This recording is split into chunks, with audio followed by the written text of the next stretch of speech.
Welcome to the Nerdcast. I'm your host, Big Talon, or, well, you can call me whatever you want. Talon, David, whatever. I'm joined by Kitty, or Tori. Again, it's either or. I'm currently. Oh, say hi, Kitty. You can talk now.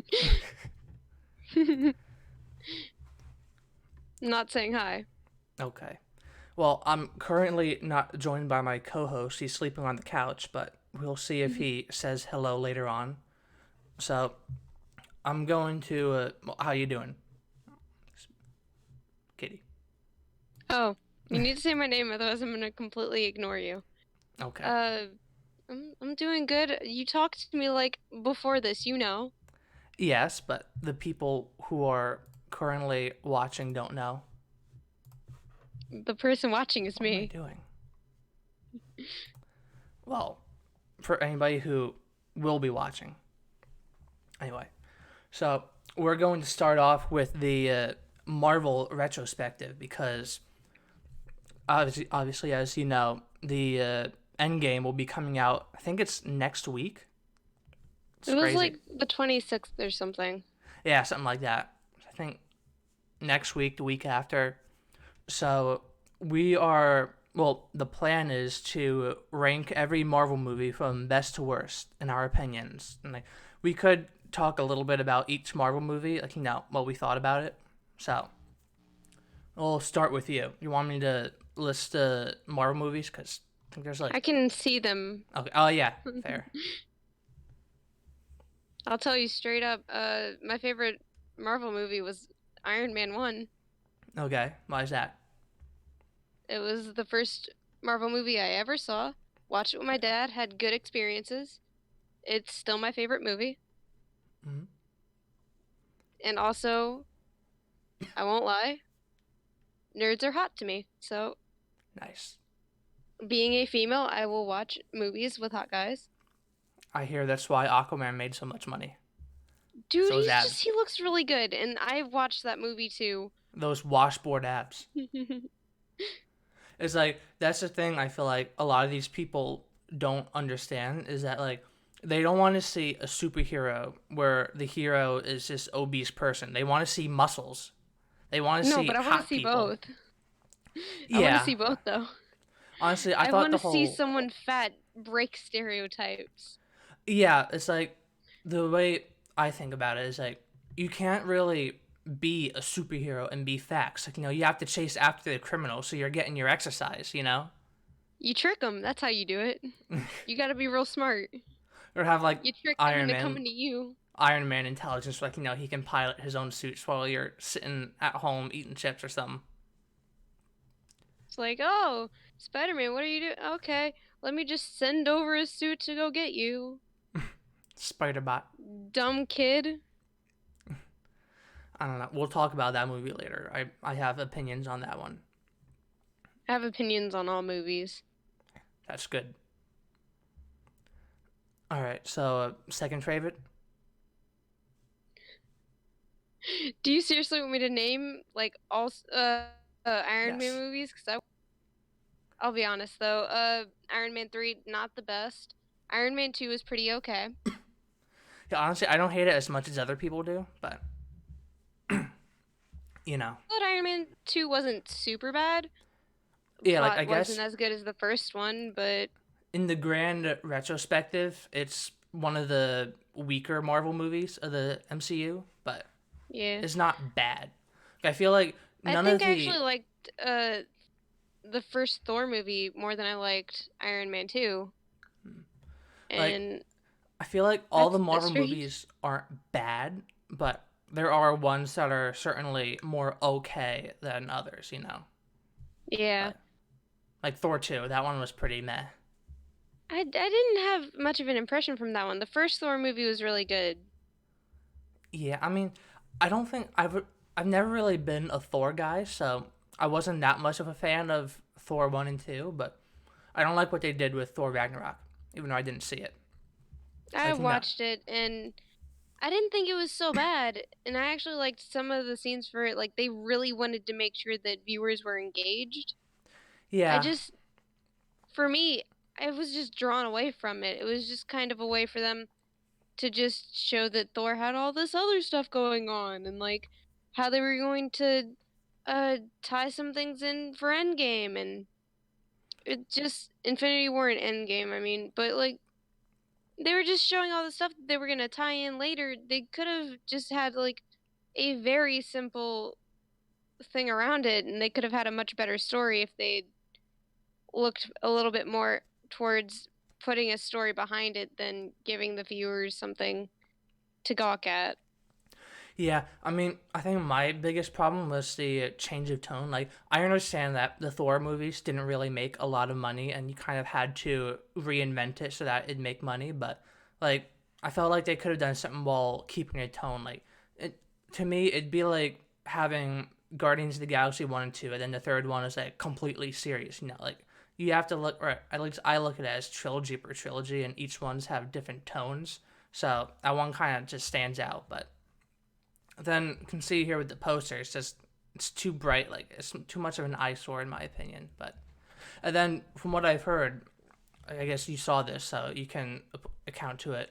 Is that they killed off all of Thor's best friends, like off character, on off screen or something, right? Yeah, they did do that. Well, I'm assuming they did that Yeah, and because it's like, I didn't see them, and I just yeah, felt really sad because it was just so great to see that Thor had friends on his home planet, and like everything was so great, oh, yep, and they're it just dead. made me feel like Thor must really love Earth to be coming and protecting it if he's got all this stuff going really good for him back in Asgard. And it just Yeah, made me feel more engaged with his character, like he must truly like Earth. yeah, and it's like if you're gonna introduce characters in the first one and constantly use them, give them a proper death scene. Don't just say, yeah, they're gone. Don't think about them. Focus on Hulk. It's like I don't know. One of them they did do that for, but like it felt Was so that the short-lived. girl Sif? Nope. Oh, Nope, not at all. which one It was it? was one of his guy friends, Okay, and the one I'll with the be good honest, mustache. like no, I don't think it was. He was just this friend of Thor's was like very non-impactful at all. It was like the worst one they could find, and they were like, "Yep, he'll get the death scene." Yeah, I mean honestly, And I thought Incredible Hulk was pretty cool. I mean, that obviously it wasn't the was best, but you I know, kind of enjoyed that movie though. yeah. Like honestly, I wish they kept. I hear it was his decision, but I wish they kept Ed Norton as the Hulk instead of Mark Ruffalo. Like, or at the very least, have somebody that looks like Ed Norton. But this was back when they chose to recast people. Nowadays, they never do that. Yeah. I actually think if Mark Ruffalo had been the original Hulk, that would have been nice. Yeah, just for like But consistency. But just like having a complete switch was a bit jarring. yeah, it's like with Rhodey and Iron Man 1 and 2. Yeah, that But was really messed up because as a kid watching those movies, I was with my parents and I didn't connect that they were the same character. I just looked at it and I was like, "Mom, that's not the same person. Why is he calling him Rhodey? He's not Rhodey." And my mom looked at me and said, Rhodey is a mantle. they switched actors." And I looked at her like she was nuts. I was like, "Why would they do that? The first one was okay." I Yeah, mean, that sucks.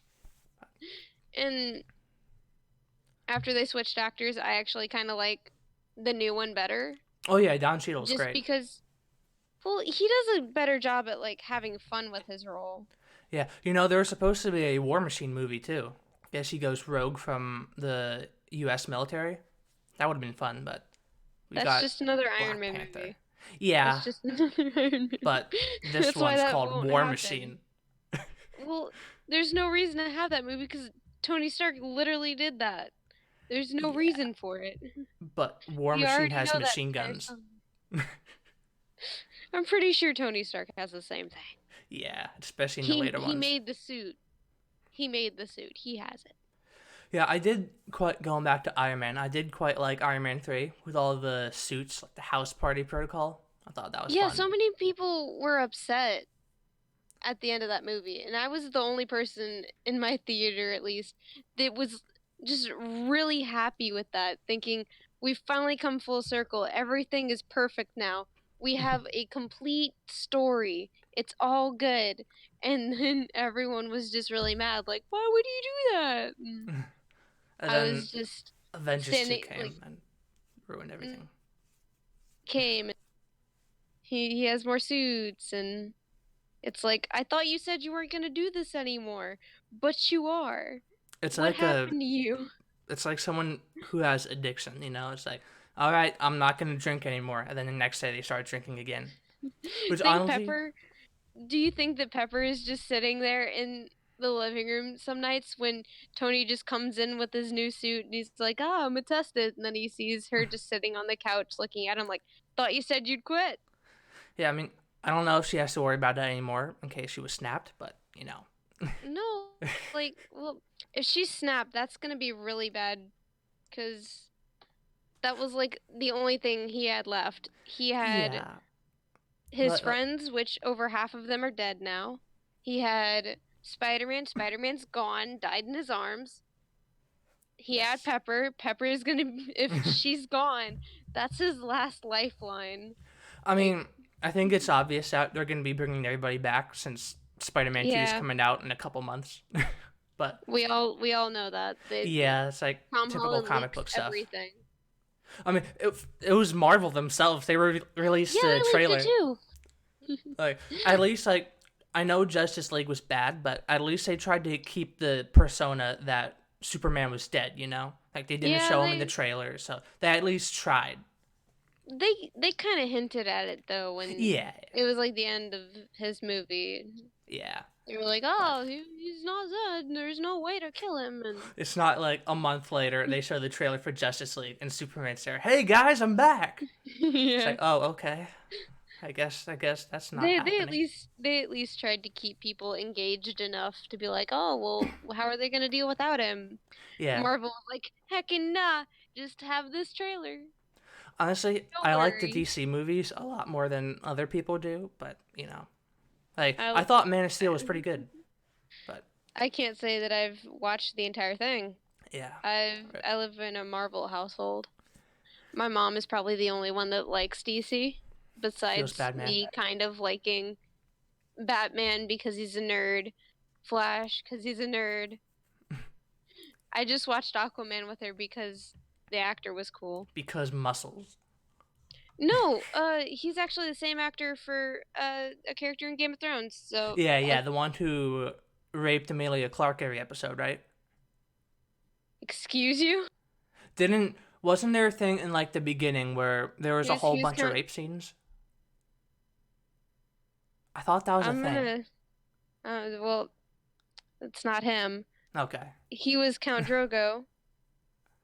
Have I'm pretty sure you don't know who that is. I have no idea what anything with Game of I Thrones know is. exactly. Well, I know George Count Lucas was Drogo, involved in the Count first episode of season 8. Count Drogo was very character, and He was very character. leave me alone. He was, He was very male. and things happened, stuff, and that was why I watched Aquaman was because of that. Because he was character and things happen stuff. Now I watch Aquaman. Alright, but yeah, I would have liked to see in the Iron Man trilogy if they had adapted the Demon in a Bottle storyline where he became a hard time alcoholic. But obviously, they became kind of not. They didn't become kids' movies, but very family friendly. Yeah, like The Phase One. you couldn't just bring your kid to see Iron Man 1 and or Iron Man 2 cuz like he had a party and he drank a lot in that one. And It he was, you just banged some of the couldn't bring your girls. kid. Yeah, you couldn't get bring your kid in and be like this is totally normal. Honestly, that's what I liked about Phase One is that like each movie were kind of their own thing. They didn't have to worry about the overarching storyline. Like oh, we have to make sure there's no drugs or stuff. It's like, nah, Iron Man's a douche. He's he's a Mm, well, he actually says it himself. He's a billionaire playboy, Yeah. and makes sense. He has a bunch of money. He doesn't look bad. He is now a superhero, drinks a lot, goes to a lot of parties. Excuse me. But It's just a normal thing. then I guess to round out Phase One, Captain America: The First Avenger, which is my favorite Marvel movie. So that was the first one I saw, and like I don't know, there was a certain energy about it. Like it was pure. Like Steve No, I didn't. Rogers. Mm, I actually had a problem with that movie because of that. Yeah, I mean, I think like with they didn't want to do what they did with Iron Man because obviously in the comic books it was Vietnam because it was in the '60s, so they Yeah. updated it to Afghanistan.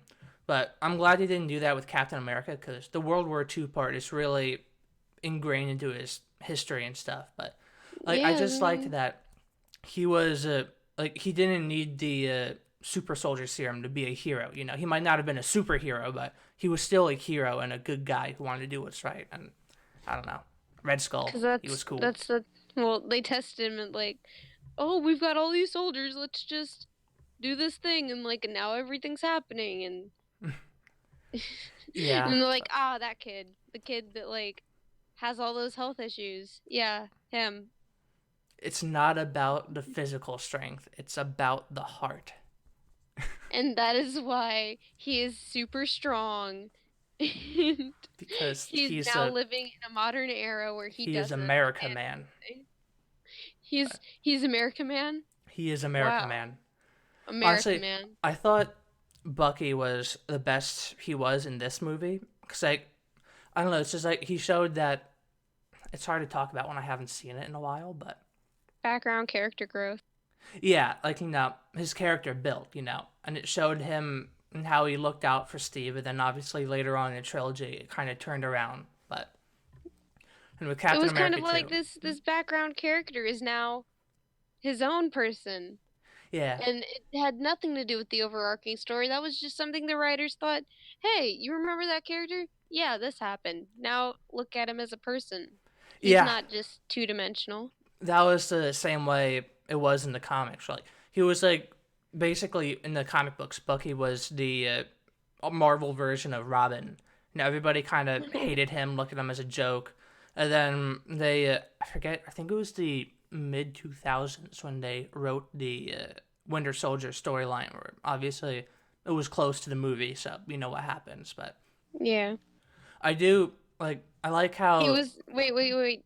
There's like four Robins. Which one are you talking about? You talking about the one that becomes Joker? You talking about the one that dies? You talking about the other one that dies? well the OG Talk about one, the one Dick that's still Grayson. alive? Yeah, we'll be talking about DC later on too. Don't worry. That is a bit of an issue, but This is the only amount of DC I know. We're gonna have an impasse when we get up there. this is going to be about the DC streaming service, how there's been issues with that. But with Captain America 2, I would say that's arguably the best Marvel movie. Like, that was their peak. But then Falcon, I thought they did a great job with Falcon. I think a Didn't lot watch better. that one. You didn't? No. Why? Because I've watched every other one, and I think that was just one of the movies that I had decided I'm not watching it. I What's did the wrong with same you? thing with Captain Marvel. I mean, that's I don't know. understandable. I just, This it is was one of America, the man. movies. It was just one of the movies where it was like, nah. Yeah, well, I did like how they had little hints and nods to the first one, like when he went back to the military camp where he was trained on, then Arnim Zola popping back up, and I did like I think I forget it was when he first visited the museum. They did a little bit of his original theme song, da, da, da, da, da. So that was nice. And towards in the final battle, because I guess he didn't have a suit anymore, so he stole his classic suit from the museum. So that was fun. But the Avengers, that was a good one. Obviously, that's the most When famous one, I would say. first Avengers wasn't bad. Uh, I just was upset that they made Loki the main villain. I think that was a nod towards the comic books because in Avengers number Yeah. one, Loki was the first villain. Well, of course it was a nod to the comic books, but like Loki's reasoning for all of it was just really dumb. He didn't want to get butt sexed by Thanos,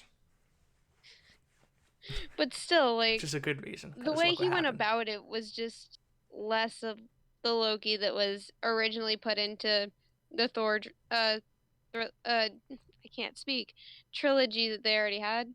Mm.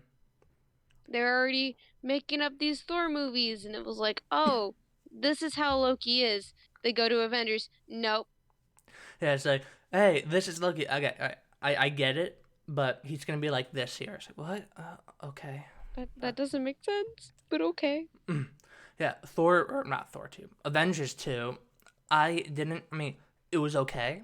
I didn't really like it because I'm a big Ultron guy. So the way they did him dirty in that one, he was robot Iron Man, which I get it. It kind of they used his personality trait and stuff, but it was just He because was like just robot Tony Stark. yeah, and like they did They the just thing. took his personality entirely and just made him a robot.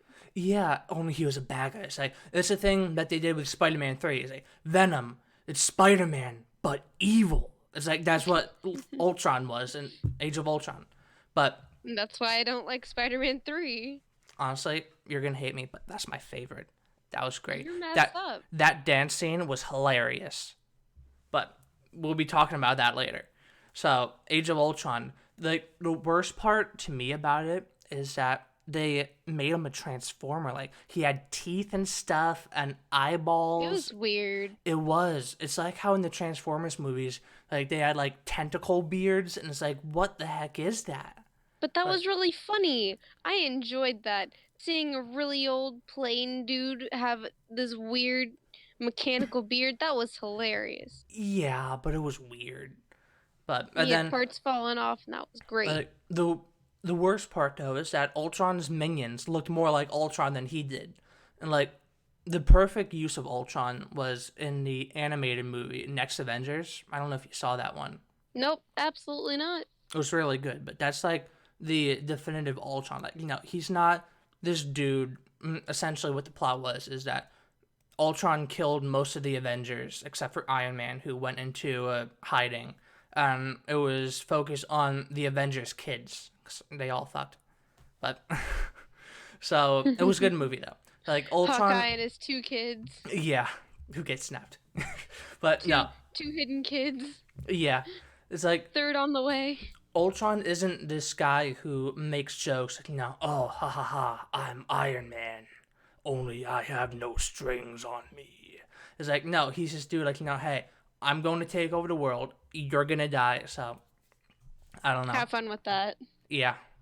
Then Ant-Man, I thought that was I good. enjoyed that. Honestly, I had this problem with Ant-Man and the Wasp. I would pay for a movie just with Paul Rudd and his daughter in the movie.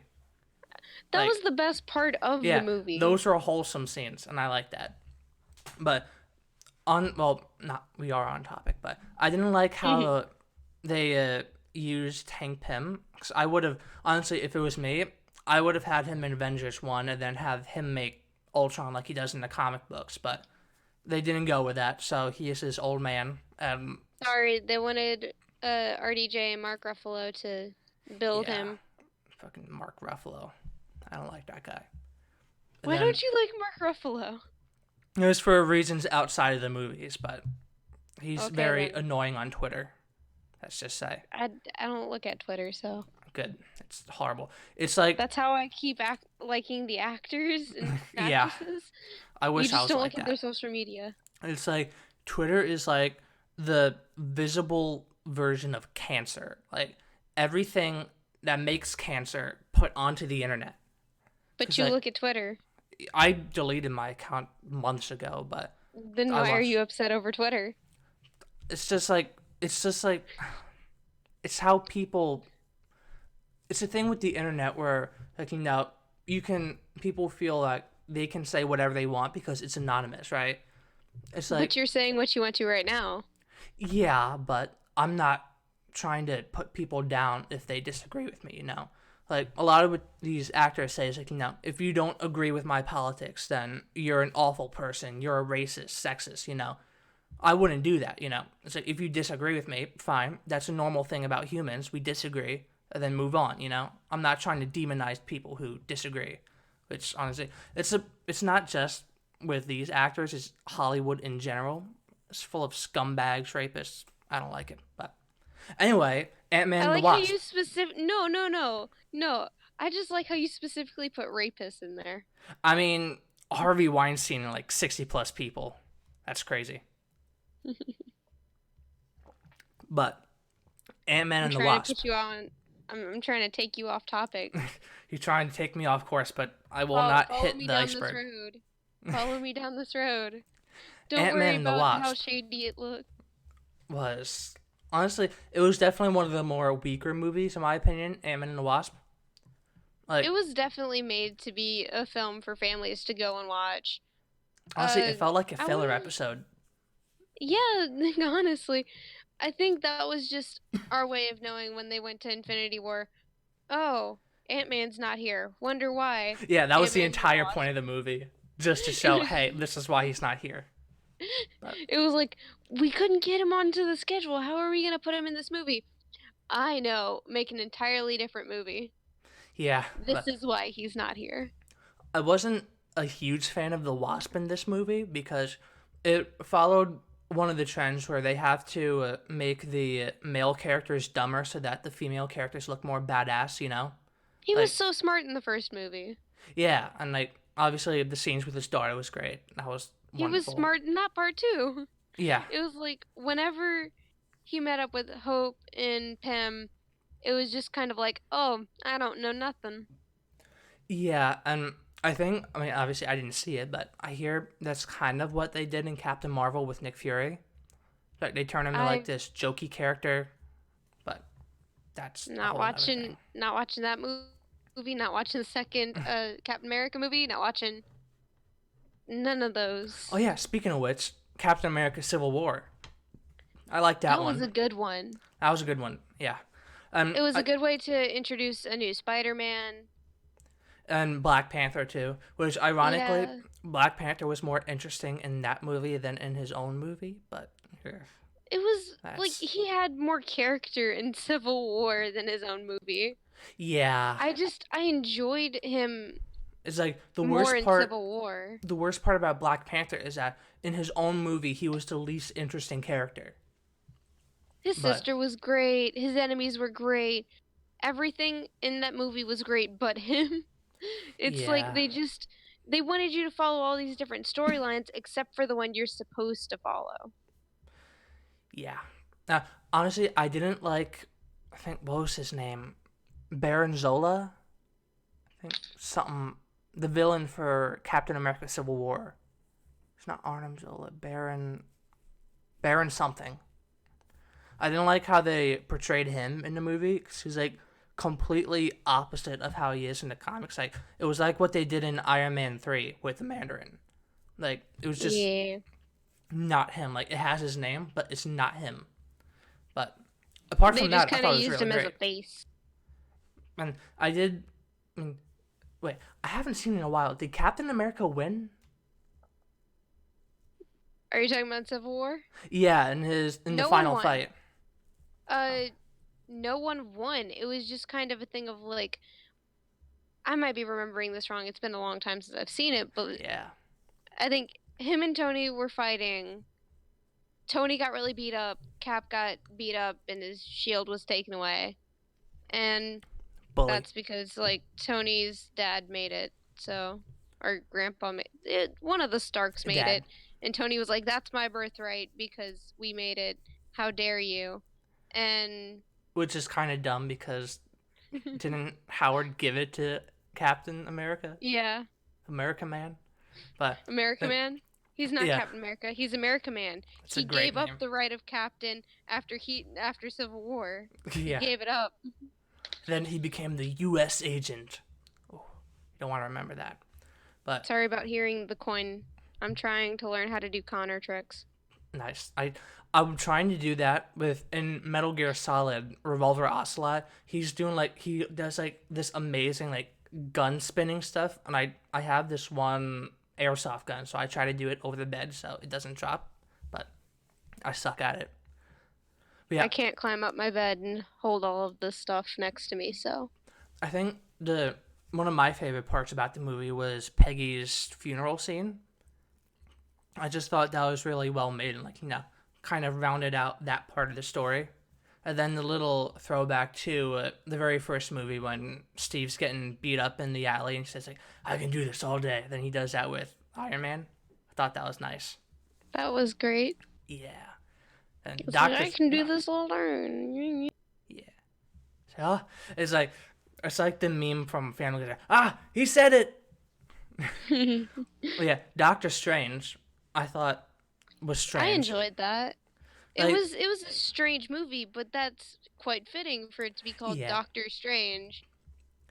I mean, And his I'm not. character has stayed the same through his own movie, through Ragnarok, into Infinity War. His character has stayed the same each time.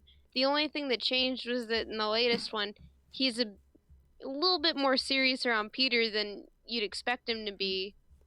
Because in his own movie, he joked, and it was I guess funny. And maybe it's because Peter's a kid. I don't know. this dumb kid, he won't get my jokes. Yeah, I was like, since a child's life is in danger, he might want to be more serious, but I don't know. Honestly, I've never really been a fan of his character, even in comic books, so I remember there was this one part in this crossover book I had. It was a Doctor Strange and Spider-Man book where I don't know if you really paid attention, but in the classic Marvel books, Steve Ditko, the guy who drew Doctor Strange and Spider-Man, like Hmm. every time he would draw hands, like he was really obsessed with hands. He must have had like a fetish or something. Where like if he would do a fist, he would lift up the pointer finger and then slightly lift up the pinky finger. Like he keep on doing that. And originally, Spider-Man's hand movement for when he did the webs was like a finger gun. But since he had this pinky thing, like it just kept on going up until it's the classic Spider-Man pose. And it was the same thing with Doctor Strange, only it was on purpose with the pinky up. So in the book, Spider-Man said, "Hey, we have the same hand movement for our stuff." It's like, "What, really?" "Yeah." "Oh, that's neat." So I don't know. I don't think I'm gonna be. I mean, I'm not gonna be seeing any Marvel movie after Endgame, but I'm definitely not gonna be seeing Doctor Strange because, again, back to the Twitter thing. The director said something condescending about fans. So it's like, I'm not gonna give you my money. But anyway, Guardians of the Galaxy. That was a great movie. I liked the first one a lot more than the second one, but I did too. The second one was a little bit of a letdown. I yeah. liked I liked the soundtracks for both movies. Honestly, the I soundtrack for the first one was on such a high level, it kind of had nowhere to go but down. But Yeah. and I I felt feel like like they tried really hard with the second soundtrack though. yeah, because like obviously like, with the high level of the soundtrack for the first one, like we gotta level up to this. But I I like felt like Peter there Pan. was too many jokes in Guardians 2. Like there Yeah, it was was like a just kind of hundred jokes. taking it was like taking their original like haha we're funny people to an extreme level Yeah, when they should like have tried to keep it honestly, on the same track. the Guardians and Avengers Infinity War felt a lot more like the first one than they did in the second one. But I think obviously the best part Fair. about Guardians 2 was on Mary Poppins, y'all. So that was nice. But, you know, That I had found like it, the essence of the first movie. yeah. It was interesting how they changed Star Lord's dad. In the comic books, he's the son of some emperor guy, Jason of Spartax. So changing But his but father to now a he's a planet. planet. Yes, He's a planet. he's part planet. Star-Lord is a planet. Yes, that sounds like a ride, like Planet Star Lord. Uh, I laugh at it every time cuz it's just funny to think about this planet got it on with a bunch of women. yeah, yeah. But anyway, Spider-Man: Homecoming. What did you think of that one? I actually enjoyed that movie because to me that just felt the closest to the actual comic book Spider-Man. I disagree. I felt Well, well, you're we probably wrong. read them differently. We It read was them differently. I liked it. like the thing that really bothered me. I mean, there was a couple things, but the suit, first of all, it felt too techy. Too, I don't know. The suit's techy in Spider-Man PS4, but he's been Spider-Man for 8 years in that game. So, like, obviously the upgrades came naturally. Like, every time he'd fail, he'd upgrade the suit to make it better. In this one, like, he has this Iron Man AI just and gave it all to this him. stuff. Like, yeah, and I understand why they didn't have the Uncle Ben death scene, but you could have mentioned it. Like, when Iron Man asked, like, why are you doing this? Like, why are you out doing this? He could have Gotta look said, for the little guy. like, my Uncle Ben told me with great power comes great responsibility. Like, just a little thing like that. Just to acknowledge that, yeah, he's there. And Aunt May, I hate Aunt May in that movie. She is not I supposed to be didn't a like MILF. her. She is not I supposed didn't to be hot. I liked okay, the only part about that I liked was the fact that they kept having uh Robert Downey Jr. nod to the fact that she was hot. And, like, It that was was just another kind of like thing. the thing of, oh, she's strangely attractive for being an ant, and it was just really funny for me to think about was that they just kept having this nod to like that's not normal. And, like, what bothered me is that apparently this is 6 months after Uncle Ben died, right? So she He should should be be, grieving. yeah, like in the original Sam Raimi movies, like she could, the way, I forget her last name, the Rosemary lady who played Aunt May, like you could see that she was heartbroken. She lost the love of her life. She was depressed. She was lonely. And in this one, up she's flirting with Tony Stark. Up she's flirting with the busboy. Up in Far From Home, she's flirting with what's his name, Happy, John Favreau. So it's like, Uh was saying stuff to like their waiter at some point during the movie too. yeah, I think that's what I meant. But it didn't feel like she lost someone she loved. It And just then felt like, oh, we were dating and we broke up, but yeah, and he's turns out he dead. died. Oh no, so He's sad. dead. Give me a number. It's like I didn't really like Ned either, because essentially he was Miles Morales' best friend in the comic books. Only they renamed him, and I just thought it was dumb. Like, where's the real MJ? Where's Harry Osborn? Where's Gwen Stacy? I mean, I understand they don't want to do Gwen Stacy because they just did it with Andrew Garfield, but you could just have her there as a friend. But I don't know. Well, And then that wasn't MJ. my that wasn't my parts that I liked about uh the new Spider-Man. The parts that I liked was just the fact that the personality of Spider-Man as a character was still there. Yeah. Though he should have been grieving probably a lot more Oh since yeah. I mean, that was how it was, but yeah. it was like you could tell that he really had the personality that he was supposed to. Now I will admit the movie itself didn't follow the comic books. And Yeah. like it wasn't exactly the same, but the character on its own was like the original Spider-Man from the comic books, and that's what made me like it a whole lot more. Yeah. And MJ in the movie that was something else. Like, Zendaya, yeah, Michelle Jones, not MJ. Like, and the thing is that because they're doing this, they won't bring in Mary Jane because you don't want to have two MJs. That kind of confuse people. just couldn't do So it. this is MJ now. We're not getting Mary Jane. We're not getting Gwen Stacy. This is This is MJ. it. This And is it. like You're honestly, stuck. like even if they like dyed the bottom of her hair red or like just a strand, like something, to make it A somewhat wig. comic accurate. I mean, that would A work too. wig.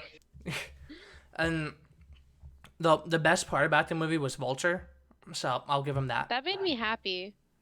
I Yeah, was just so happy with Batman that. Vulture And his reasoning for a lot of it made sense. looked like it. Yeah, it was like they actually made sense. It was like, oh, I've lost my job. And then Oh it was yeah, like, well, I guess I'm gonna sell all this stuff on the black market. And then he wasn't a bad guy, but then he became one. Yeah, that was another thing I didn't really like about it is all the constant nods to the larger universe. Like the one that I was the most okay with was the Battle of New York, the origin story for Vulture, because that made sense. Yeah. But I felt like you didn't really need Iron Man in it that much. I mean, sure, it's nice having Iron Man around. Yay, happy Iron Man 4. So I get it. I thought the detention scene with the Captain America video was cute, but apart from that, like we really didn't need all that stuff. Like just have him be his own thing, you know. But I don't know. I would have actually been okay if they had just had one scene with Iron Man in it. Just the one where Yeah, he's like, "Oh, band practice? yeah, something like that. You lied." They could have just had the thing where uh Spider-Man's constantly calling into Happy. Turns out Tony was listening to all of them. We didn't have to know that until that scene. And then Yeah. Peter just thinking, well, if you actually cared, you'd be here, instead of setting that up really early on. It could have just been a thing of, he's a teenager, he doesn't expect you to be here, you're not known for going to things, you already have that reputation, you didn't need to already start it with that. Did I send you the meme of it's like one of the stupid shipping fan arts where Iron Man and Spider Man are kissing? No. So what it was is that there was a fan art like oh I love you too, and then it showed the I don't know why that kind of sounded like Donald Trump, but anyway, I love you too, but there was Just looking in a mirror. Oh. yeah, I showed it showed those pictures, and then at the bottom it was the scene from Spider-Man 2 where Harry's yelling, "Shut it off, Otto! Shut it off!" But I'll show you it after stream. But Black Panther. That I didn't see that one It actually. I could have. have it on I DVD. actually, I saw it because I've seen most Marvel movies, Yeah, but I it didn't just see it, wasn't. It but wasn't that impactful. Like, yeah, like everyone else was better than the main character. The villain was better than the main character. I I was rooting for the villain more than the main character. That's like not how you write a movie. I didn't see it, but I did see the review that Mahler did for it, an Unbridled Rage. He's a really good YouTuber. Go check him out. But he was kind of bringing up the awkward points, like was Killmonger was in the museums, like, oh yeah, we acquired this. You did not acquire this. You stole it from my ancestors when you colonized our place. It's like, ooh, and then like just little things like that. It's kind of like it's not cringy, but it's like, ooh. But honestly, I don't think I will see it, but I don't know. We'll see. Maybe if I'm bored, then You need some. what was that? All right. Well, we won't talk about it much because we both haven't seen it. But Captain Marvel, that Nope. that was a thing. You're The like, that's a thing. That's a thing we both haven't seen. Captain Retcon, Nick Fury. Spoiler alert. Ugh. Nick Fury, the badass, the guy who said in Captain America 2, last time I trusted somebody, I lost an eye. He lost it to a Uh, cat, to an don't trust cats. orange alien tentacle cat. It's like, oh, Don't look at trust you, you're cats. so cute. And then scratch. It's like, oh, really? Fucking really? Don't trust a cat. Yeah. And then the way they got the Avengers name, it's a Carol the Avenger Danvers on the plane. It's like, oh, really? Seriously? That's a little weak. And from what I've heard, Avengers could have just been the thing of like the actual meaning of Avengers. yeah. They didn't need all And that other like, stuff. here's the thing. I think it was Avengers 1 or 2 where I think it was one of the heroes that said like like what is all this? And then Nick Fury said it was because of you, pointing at Thor. Like the fight with Thor, It's I your guess, fault. in the desert or whatever, New Mexico. That was what got them in gear for the Avengers thing, right? And then in this one, there's this big alien invasion. There's a bunch of spaceships in the sky, and that's what caused it. And it's like, what? But That wasn't the cause of it though. They said yeah, specifically in Avengers, "Hey, this is all Thor's fault because we can't have these space people coming onto our planet and Yeah, and then making a in mess this of the one, it place. shows, oh, well, we already did that like a decade ago. So, like, it was just another one of the retcons. It's dumb. And apparently, more Marvel movies in the future are going to be set in the past, so prepare for more retcons. Oh, It's going to suck. Anyway, I want old Marvel back. I do. Back when Honestly, Stan Lee was there. they should I just. Oh, miss I miss him. Stanley. Bless his heart. He But, died a day before my birthday. And I rip. was sad on my birthday because he is dead. Thanks a lot, Stan. He died the day before my birthday. I had a bad birthday because I was crying. Well, You were in my movies. we're finally up to date now with Avengers Infinity War. I thought that one Oh, was really good. I enjoyed it. That's why I have a poster of Yeah. it. It's like the only Marvel movie I have a poster of, despite Iron Man being my favorite. I don't know if he had this costume in Ragnarok, but I really like Thor's new costume. Like that one is like the perfect one for me. Like at first I did like the Dark World one where it's kind of more goldish, but this one's nice. And the eye patch, of course, the eye patch doesn't last, but the It eye was patch is just cool. I thought they should have kept that actually. Just the Yeah, nod to the fact that his dad was Odin, like, and to show oh, character growth, he had a bad eye, and It's it like was just it would be like if in the new or in whatever Marvel movie comes next, oh, Winter Soldier doesn't have his metal arm anymore. It's all normal. Like it's dumb. But although it excuse would, you, what happened to the past one? He yeah, has a metal arm. Stop. yeah, and I did like the little nod to Guardians 2, how Rocket stole the eye from the guy. So that was nice continuity. Yeah, and But then I like the fact that they had this running thing with Rocket constantly stealing things. yeah, So when it oh came yeah, and time for him with Infinity Bucky. War, when it came time for Infinity War, and he was like, "Hey, what are you charging for that arm?" Yeah. Oh, I'm It definitely was getting that just, arm. Well, it was a good thing for them to keep going with. yeah, one of my favorite parts was when Captain America first showed up and it did the Avengers song, like dun dun dun. That was cool. That was It's really just cool. some of those things they don't realize how pumped up the fans actually get from it. Yeah, and then I forget if I saw it in my local theater or the one like 30 minutes from me, but when Thor showed up, like in Wakanda, everybody started clapping. It was like, holy shit! It's like an actual verbal reaction, because like I think it was probably the Tom's River one, like 30 minutes away from me. It was probably that one because the one near me, like, I mean, if anybody does show up, everybody's dead. But that was nice to hear an actual reaction. But, and of course, the final battle with, well, not final because Endgame, but the Yeah. final fight with Thanos was neat. It just That, felt like they really wanted to make sure that everyone knew, oh, all of these superheroes that are really powerful aren't as powerful as we all thought. wait till Captain Marvel, wink. And yeah, it Now, was like, oh, at the very end, it's like, I'm calling someone. Then they're like, ah, Captain Marvel. it should have been the Fantastic Four. That would have been cool. Like, just have the four at the end instead of the Captain Marvel thing. That would have been awesome. But, and then, I obviously, would have laughed. I won't get into spoilers, but there was something in the leaks that just really made me cringe because I can I tell where they're haven't looked going at with it. leaks. I won't I, say anything, but I can the only see thing where they're I going. the only thing I saw was the trailer that was released because they Yeah. finally released their first trailer. I saw it today. I didn't know that one was released until I was watching YouTube, and then it was like, oh, trailer, and I was like, oh my god, yes, and I watched and I was like, I already knew all of this. Yep. So, I what are I your didn't need to be spoiled. I already knew what they were gonna have.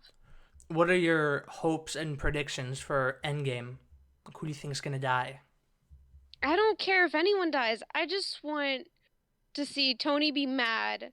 And if they decide, oh, there's something bigger than Thanos, I don't care. I don't know if that's gonna happen. All I Galactus want, all I want is for Tony to just hold a grudge. Be like, dude, against who? you spared me, but you killed my son. My not quite adopted, but the reason why I want a kid's son. 2 months and later. I'm going, I'm gonna murder Hey guys, I'm you. back. Yeah, he comes. Did It's you see like the right comic next that to the I sent? poster. I didn't. I just, oh, it was like forever ago, right after Infinity War. I sent a comic that someone drew, and it was of Peter just coming back and be like, Mr. Stark, Peter, Mr. Stark, Peter. And then when they start running towards each other, then Spider-Man's upset and he's like, Mr. Stark, and Tony goes like, Peter, and he just gets really mad. Honestly, I like to see if this Spider-Man can match up with Tobey Maguire with how many times he can cry. I That's feel got to be like a count now. I feel like eventually he'll live up to it, or he'll do his own thing that'll make him seem like, oh, well, that's the new Spider-Man. This is how he plays it. Oh yeah, And he's not bad for it, but did you see that what's his name? Tom Holland wanted Tobey Maguire to play Uncle Ben. yeah. I thought that'd be cool. All I could think about with that was that'd be such a great nod to the fact that like they've passed it down to Tom Holland, and then Just it just completely be ignore Andrew Garfield. yeah. He didn't Ignore happen. him. I feel bad for him. Ignore it. But Xander's typing in chat. oh boy, what's he saying? I've been having a full conversation with him while you've been talking. Aw.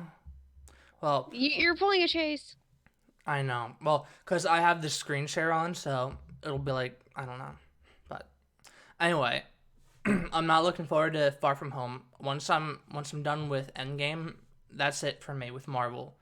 Like I'm pulling out real quick because apparently Brie Larson, Captain Marvel, is going to be the new face of the MCU, the new what's his name, Iron Man, which is like and there's this thing that happened recently with Thor with Chris Hemsworth and Brie Larson. They're going to talk about at the end, but I don't like Xander was her. saying that he wanted all of the OGs to die except maybe Thor.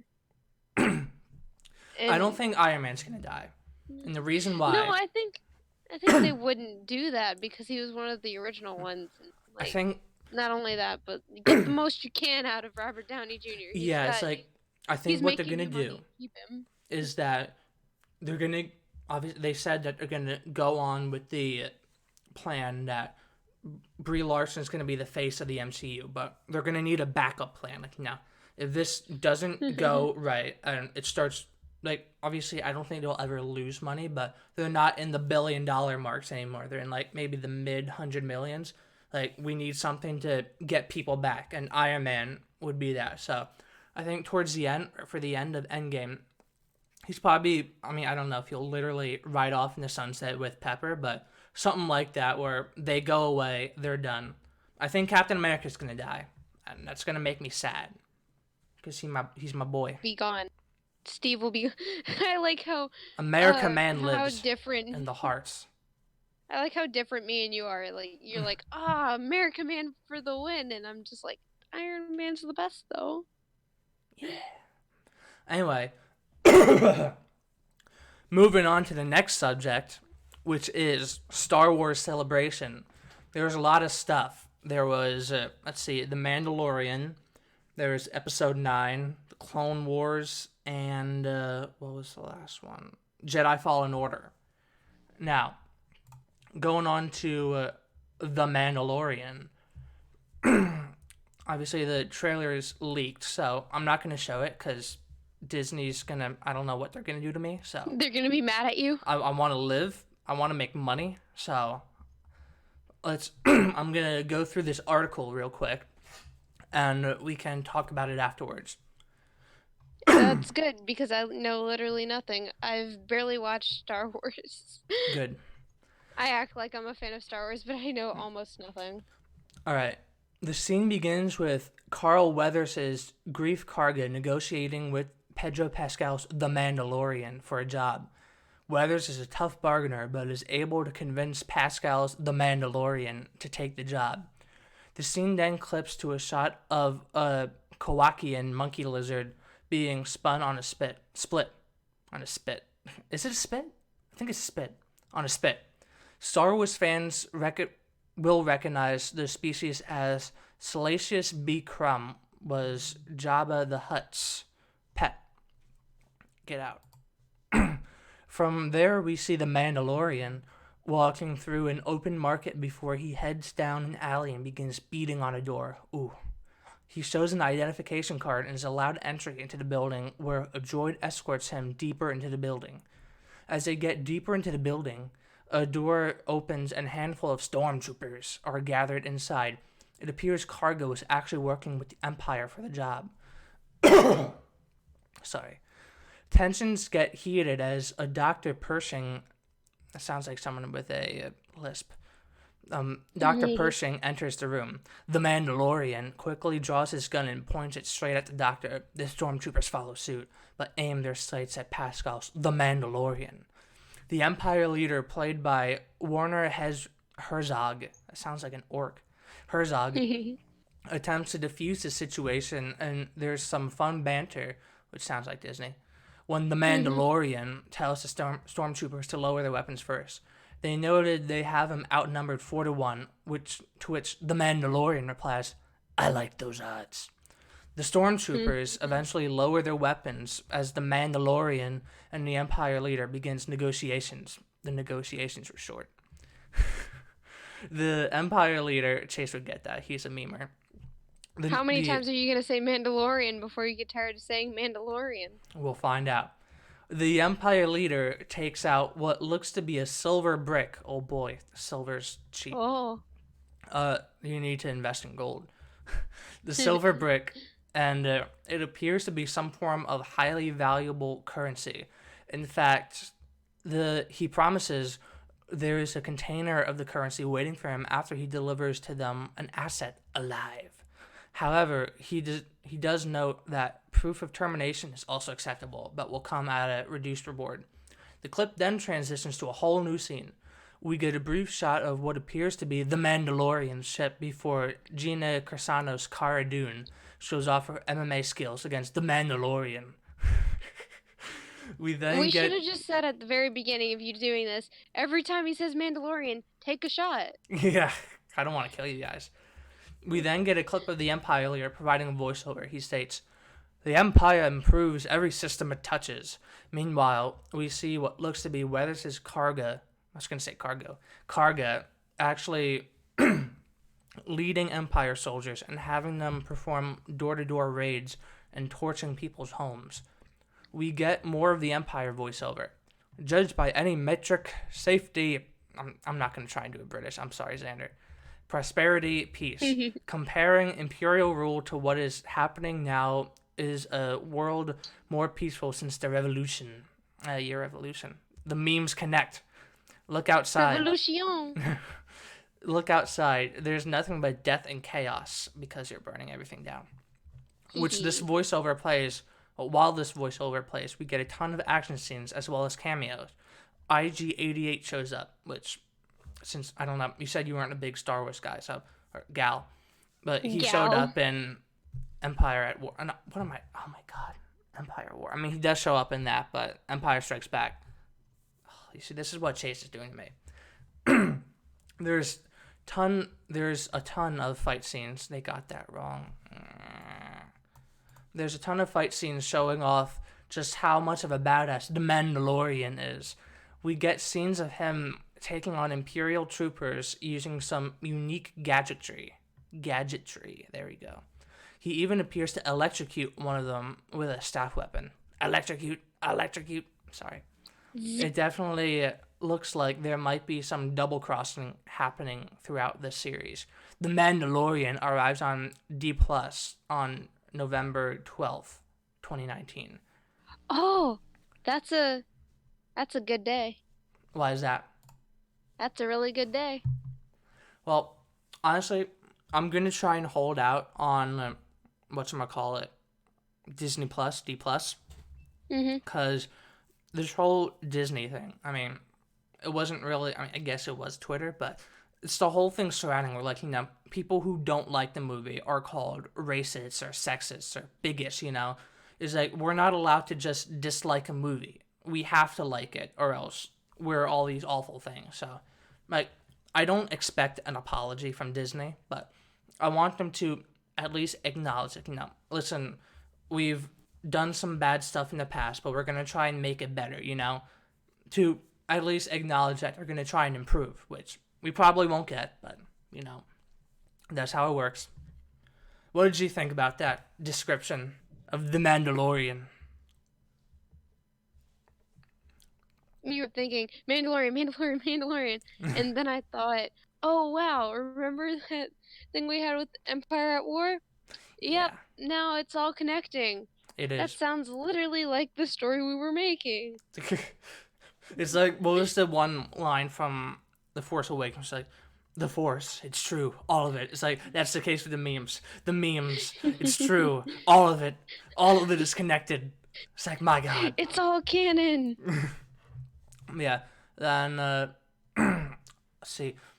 I can't remember much from the Clone Wars trailer, except that it did look good.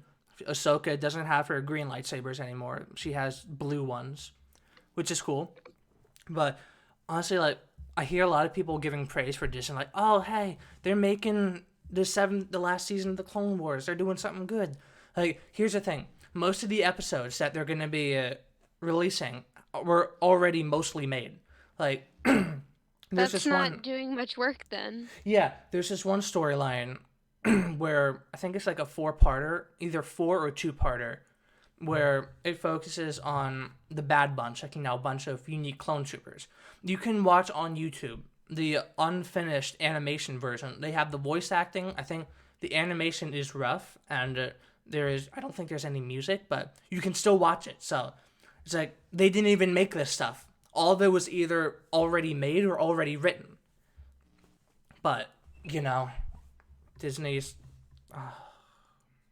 Doing their monopoly. It's like, honestly, they need to be shut down. I mean, not shut down, but they need to be slapped in the Stopped. ass. Yeah. They need to be stopped. The mouse is evil. Ha ha ha ha. It's like the No, worst it's part. just But go on.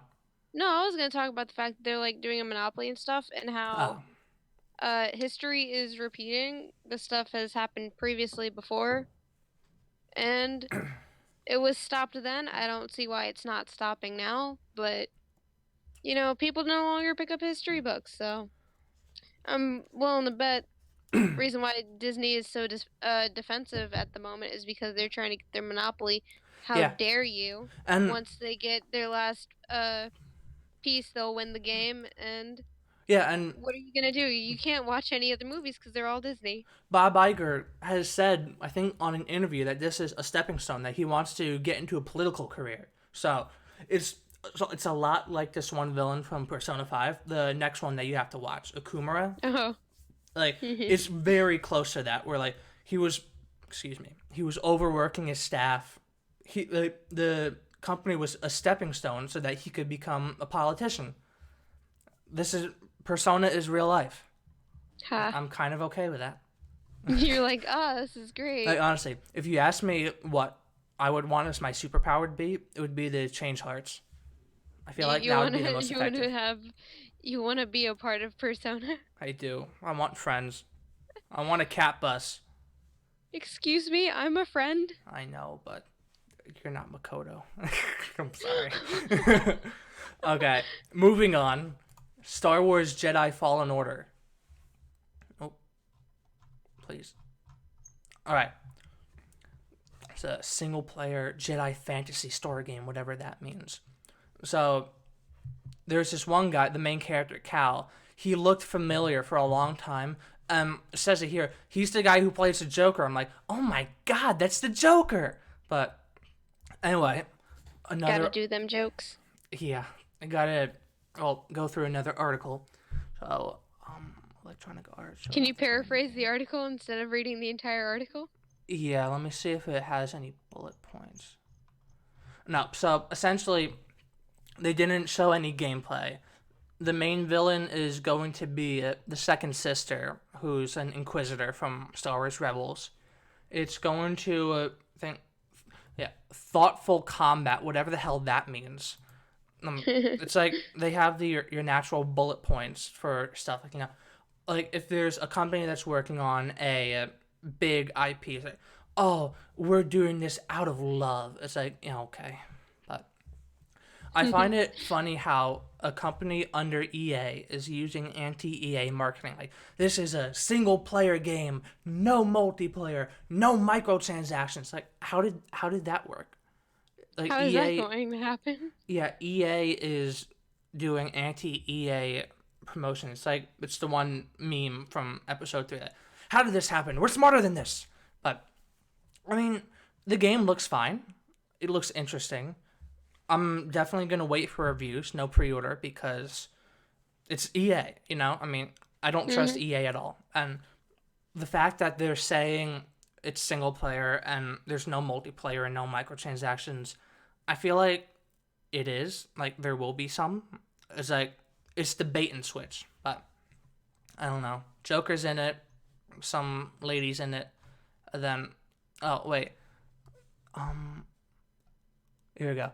I'll read this part because it was really cringy. There's also my personal favorite reveal on the panel, the new droid BD1, which stands for Buddy Droid 1, and that's essentially what he is to Cal, a buddy. They're best friends. BD1 isn't a sidekick. They're equals on their journey and they learn to learn. They learn to learn on one another, lean on one another. Sorry. BD1 also provides a little light in a story that takes place during such dark times. The team even got legendary sound designer, I can't do this voice and read, and voice actor Ben Burt to do BD1's vocalizations. It's like, oh, that was kind of cringy, but anyway, what do you think about Jedi Fallen Order? You gonna get it? No, Fair. I probably will. I don't I want to don't because it's understand EA. enough. Yeah, I did like. There's this one part in the trailer. I'm not gonna play it, but there was this one part where they're taking apart the Republic Star Destroyer, the Venator, and I thought that was just kind of a neat thing because you see in the prequel movies there's just one type of Star Destroyer, then in the original ones there's another. So it's just kind of showing that transition into the original trilogy stuff, which I thought was nice. Can see here the what was it? The It's not a shock trooper. What is it called? Wait, let me see if I can find it. Deborah. Who are you, Deborah? Oh, anyway, there's this new kind of stormtrooper that's designed or trained to deal with Jedi, which makes sense because there's only like I think 7 Inquisitors. There's only one Dark Lord of the Sith, so it would make sense on the occasion that they would run into a Jedi and the Inquisitors and Darth Vader aren't around to deal with it. That you would have stormtroopers that are trained to fight them. So I thought that's neat. But Specially trained. yes, trained with the stick. All right, now on to PlayStation 5 details. I don't know. Are you very techie? Uh, it depends. All right, so these are the specs. So, I think Xander is more of the tech guy here since Too Sir sad he Chase. left. Oh, he did? Yeah. Fucking Xander. Oh wait, he said I'll be around later if you guys are. Oh. Oh. All right, so let me see if I can get the think. Let's just read that.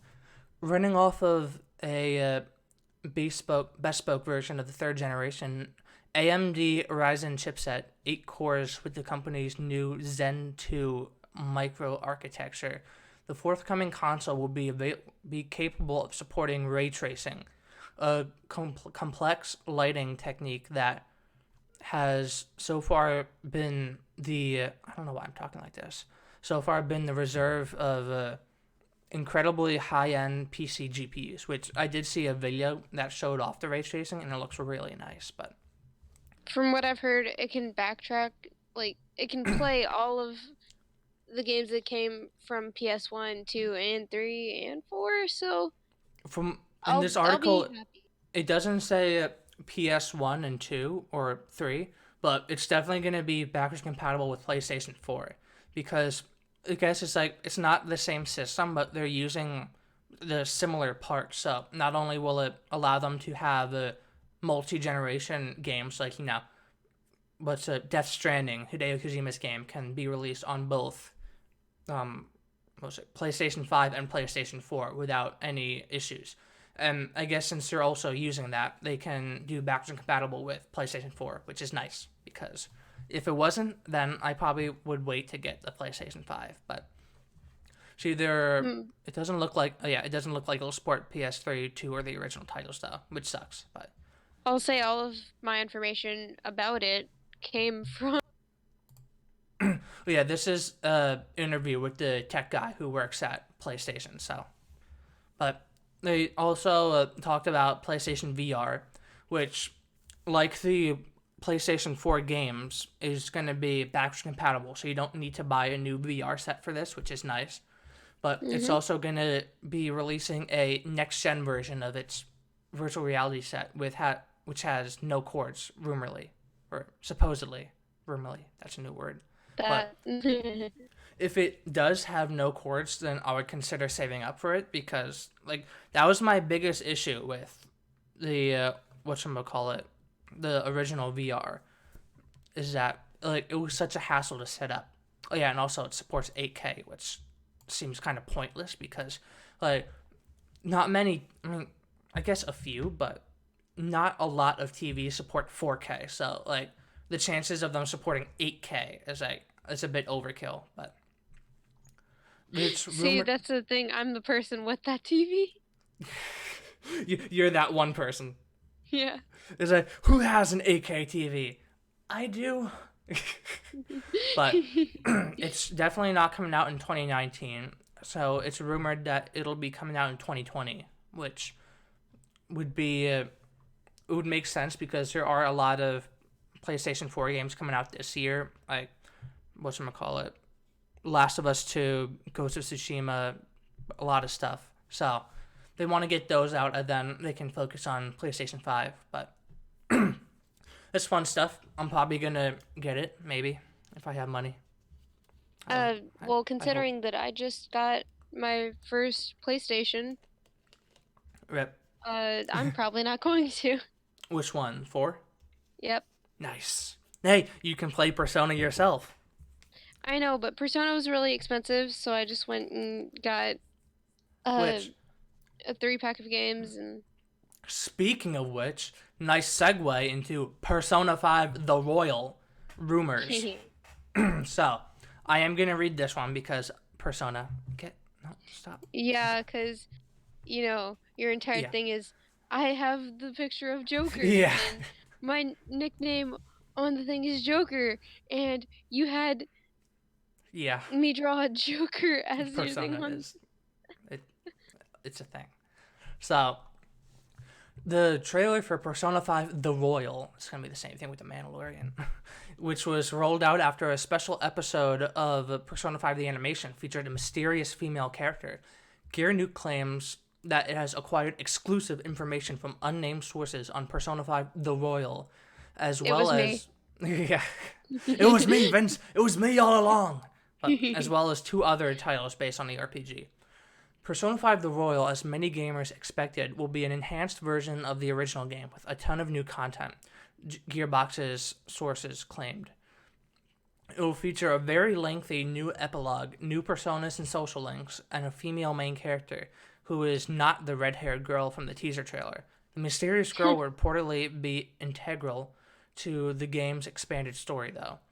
Gear Nuke also reported that Persona 5 The Royal will be exclusive to the PlayStation 4 and that Atlas will not be able to do simultaneous worldwide releases for the game due to the sheer amount of content, which, I mean, I'm used to it from Digimon. Like, usually there's a month in between, but I hope I don't have to wait too long because You're like, I I want, want this one though. I do, I want it now. But Gear Nuke also reported that Persona 5 The Royal would be. Oh wait, I already said that. Um, is it okay? Yeah. Also, no. Atlas has also put up a teaser website for Persona 5S, which is believed to be a Nintendo Switch version of the game. Gearbox's nukes. Gearbox. Gear Nukes is. How long did I say Gearbox before? Or is You that just said words. okay? Gear Nuke source said that this speculation is true, adding that the original version of Persona 5, not Persona 5R, will be arriving to the hybrid console. However, there are discussions to add some exclusive content to the Switch port, which I'm okay with because I get the Switch port because I'm a loser. Hmm. But Gear Nuke's source also claimed that a fighting game based on Persona 5, similar to Persona 4 Arena, is in the works. The game was supposed to launch sooner, but developer Arc System Works was kept busy by Dragon Ball FighterZ and its DLC. The studio was finishing up Grand Blue Fantasy Versus for side games, but a small team is already working on the Persona 5 fighting game, with full development to start after the release of Grand Blue. The project will utilize the Dragon Ball FighterZ engine, which is which is supported by the Nintendo Switch, so a multi-platform release is possible. Gear Nuke reported, which is nice because Dragon Ball FighterZ does look really nice. I could see them doing the fighting game, like making it look exactly like the game with all stylistically and stuff. But Yeah. Gear Nuke's claims are so far unconfirmed, but Persona 5 fans will not have to wait long to find out if the report is true. Atlas promised more information about Persona 5R on April 24th and Persona 5S on the 25th, which is the 2 dates for the concert, which I hope I can see because I want to You're see like people dance.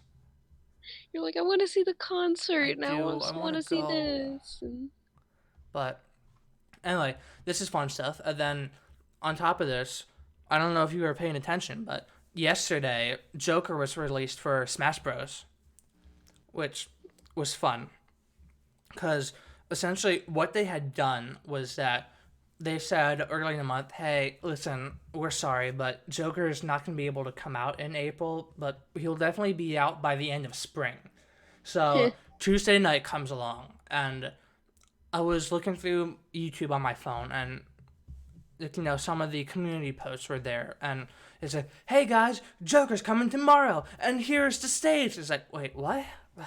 Is this a prank? But it was they like, said this wasn't happening. yeah, it's like essentially what Sakurai did. It's like everybody's going to sleep, it's a long day, and then he comes up to you and whispers in your ear, "Joker's coming to Smash tomorrow." It's like, wait, what? Huh? But they did show the trailer, which was nice. It looked very good. The final smash is the all-out attack, which is cool. I think it's randomized, so on one time you'll get, what is it, Lady on Ryuji and Morgana with the all-out attack, and then I think Futaba will do the little thing like, time for an all-out attack, and then other times it'll be Makoto, Yusuke, and Haru, and then Morgana will say, looking cool, Joker, like something like that. So that's nice. And the stage is Mementos, which I don't know, That it's seems like a okay. nod. It seems like a little bit of a nod, like, yes. And Yeah, then if and you're playing Smash and you know nothing about Persona, you're just gonna look at it and be like, what's this place? well, what was nice is that obviously with each DLC character will be more songs from the original source added. So there's That's gonna be quite great. yeah, there's quite a few Persona songs like "Rivers in the Desert," "Last Surprise," "Beneath the Mask," and then what they also did is that they had songs from Persona 3 and 4. And say you choose to play a Persona 3 song, the stage will be blue instead of red. And if you play a Persona 4 song, it'll be yellow instead of red, which is neat. So, excuse me. Gotta get those themes. Yeah, and I think what's likely is that maybe once they're done. Oh, I thought I saw Morgana.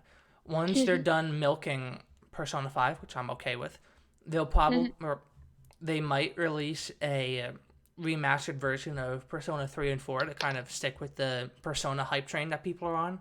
It's like, oh, Persona, it's great. It's like, hey, here's the third one. But going back to the claim that it's a very lengthy new epilogue, it's interesting because the way Persona 5 ended, like, it didn't really need an epilogue. Like, it was a happy ending. Everybody rode off into the sunset. It was great. Spoiler. I mean, it's not really a spoiler, but whereas with Persona 3, that was a game that also had an epilogue, and it kind of warranted it because I haven't played Persona 3. It's on the PlayStation 2, but from what I've been able to gather, something happened where it required the main character to die, so he shot himself in the head. So the epilogue was I just shot himself, but the epilogue was Intense. yeah, the epilogue was kind of focused on the acceptance of loss. It was the main character was one of the other side characters, so you can understand. All right, I can see why they would have an epilogue for that. With Persona 5, I don't really see a need for it unless so there's multiple and not there's two endings to Persona 5. The bad ending and the good ending. So, without getting too into spoilers cuz I know you haven't finished it, but I haven't at all. essentially it was very Matrix like. Where like, the good ending is taking the red pill and accepting the truth of what is going on, and the bad ending is kind of just going along with the fantasy and continuing your life as you have before, where you guys are phantom thieves forever. So I think it would Thank you be for playing in Matrix. I'm actually very acquainted with that.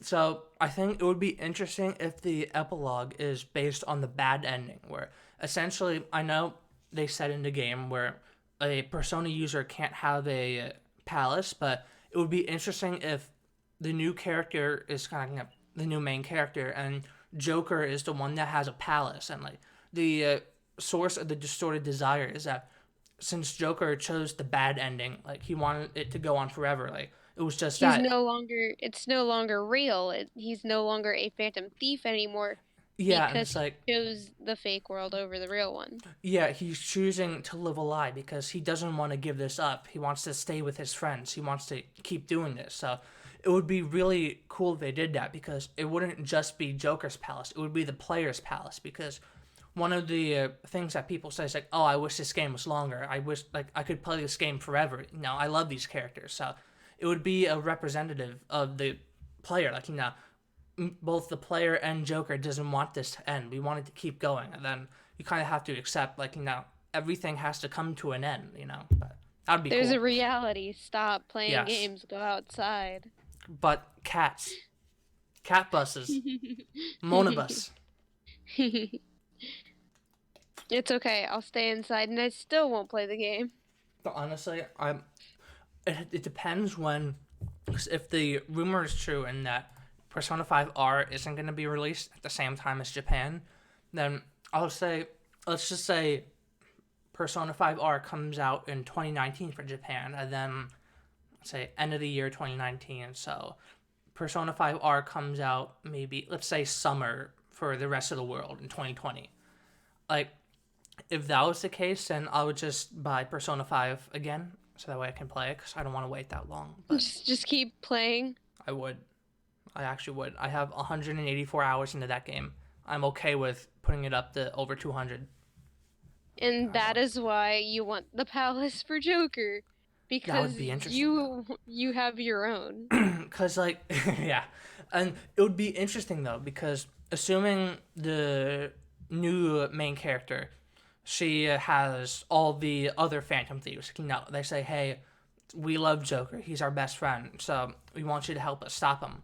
Like, would Joker perceive them as a threat? Because, like, obviously they're his best friends. They're his family. So, It would be a thing of I don't it would be kind of where there was that one palace where you weren't perceived as a threat, so you were let in.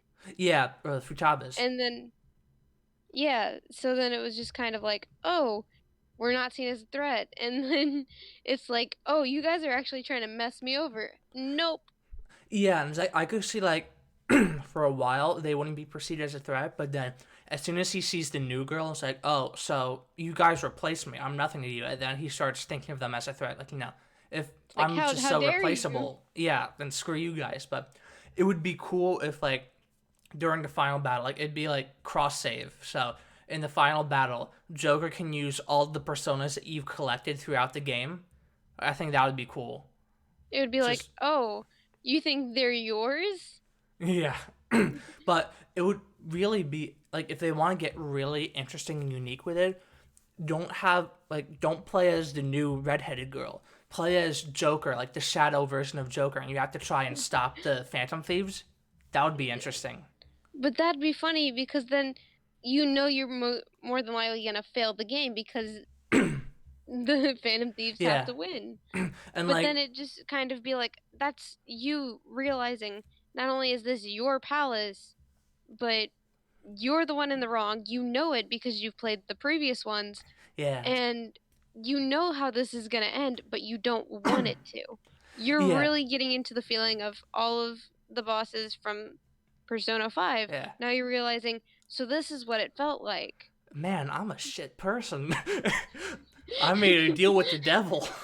But I'm really terrible, but I still don't want it to end. yeah, and it'd be cool if like they have or Joker has cognitive versions of the Phantom Thief. So like Lady On has to fight the cognitive version of Lady On, or Ryuji has to fight the cognitive version of Ryuji. I think that would be Kind of like cool. how it was with the first palace. Yeah, a little bit. Only, I mean, we could still keep Lady On wearing a bikini, but I don't think that would be the case. But I mean, I'd be okay with it. But anyway, I guess we should move on to DC Universe, the streaming service. So, from what I've heard from Nerdrotic, who's a great YouTuber, go check him out. I don't know why I said YouTuber, but he was saying that essentially Warner Brothers is reevaluating DC Universe, the streaming service, which I can see because I guess Warner Brothers is going to be having their own streaming service, so they might just want to cancel DC and put it on theirs. But Just make let's see. everything one thing. Yeah, instead of having a whole bunch of little ones. But saying streaming service is not in danger, even as Swamp Thing ends early production, which Swamp Thing, it does look pretty interesting, but it's like the thing with the DC Universe streaming service is that they don't, I mean, I guess it's like the movies. They don't know what they want to be. Is that so you have a lot of kid stuff. I mean, I know the cartoons aren't really just for kids. They can be enjoyed by anybody, but you have the cartoons for kids. You can see the comic books and but then you have shows like Titans, where in the first episode, Robin is stabbing people in the balls. You have Doom Patrol, which has what is it? Not Plastic Girl, not Elastic Girl, the Stretching Girl. She's bent over with her tits out, having a sex scene. It's like obviously this isn't really kid stuff, but then Titans was an utter failure because it had leftist politics in it. So, I've from what I've heard, the first couple episodes of Doom Patrol was good, but then it started getting really heavy with the politics. So, we'll see where Swamp Thing goes, but it sucks. I wouldn't mind if it. Oh, I wouldn't mind if it still went going, but they did say I think in this that there is a surprise release on the Xbox One. So, if I had money to spare, I would pay for it, but I don't know. I hope it does well though Not paying because for it. I do like DC. Like what they need is like, excuse me, They need some help. yeah, they need like a Batman or Superman live action show that's in a different universe. You know, They because need like something that like they can really hold on to for a bit. yeah, like Something that'll allow them to give time to build up the skills that they need for the other ones and yeah, and to go with DC, I think what their mistake was for the movies is that they were trying too hard to be Marvel, you know? They wanted to have this interconnected universe with a big overarching story, and it just didn't work for them. The approach that they should have done from the beginning was what they're doing with Shazam and Aquaman, which is where, for the most part, it's its own movies. You know, sure, you have mentions of the other superheroes. You know, oh, Superman exists, Batman exists, but you don't need to see Batman v Superman or Justice League to know what's going on, you know? That was I yeah. feel like that was the problem with a lot of the later Marvel movies is that like if You you need to didn't see the previous. yeah, like if you didn't see Age of Ultron, like you'd be a little confused with Civil War or like if you didn't see Infinity War, you won't know what's going on with Endgame or if you didn't see any of the Marvel movies, you won't really know what's going on in Infinity War. So I feel like what they should do is what they're doing now. It's like have each movie be its own thing, you know, and sure mention like, one of the kids in Shazam. He's a big superhero fan, so he has Batman, Superman memorabilia, like just stuff like that. We're like, hey, they're here, but you don't need to know. That's what I like. It's like you don't need to know their stories, but they exist. Yeah, it's like that's what one of the things going back to Homecoming is like it felt too much like it was a part of the MCU. Like, obviously it is a part of the MCU, but it was too leaning on it. Like, it should have been its own thing. But anyway, Doctor If Who. they, But oh, Doctor Who. Doctor Who. What were you gonna say? No, I was just gonna say, I don't even remember.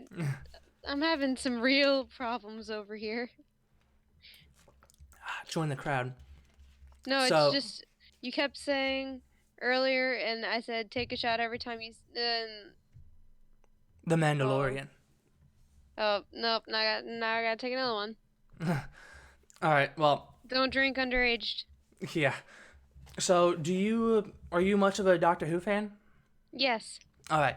So, Russell T Davies, the former showrunner of Doctor Who, has said that he won't return to Doctor Who, not even for a anniversary special, which I feel like that's a smart thing to do because at this point, Doctor Who is up in flames. It's like burning shit.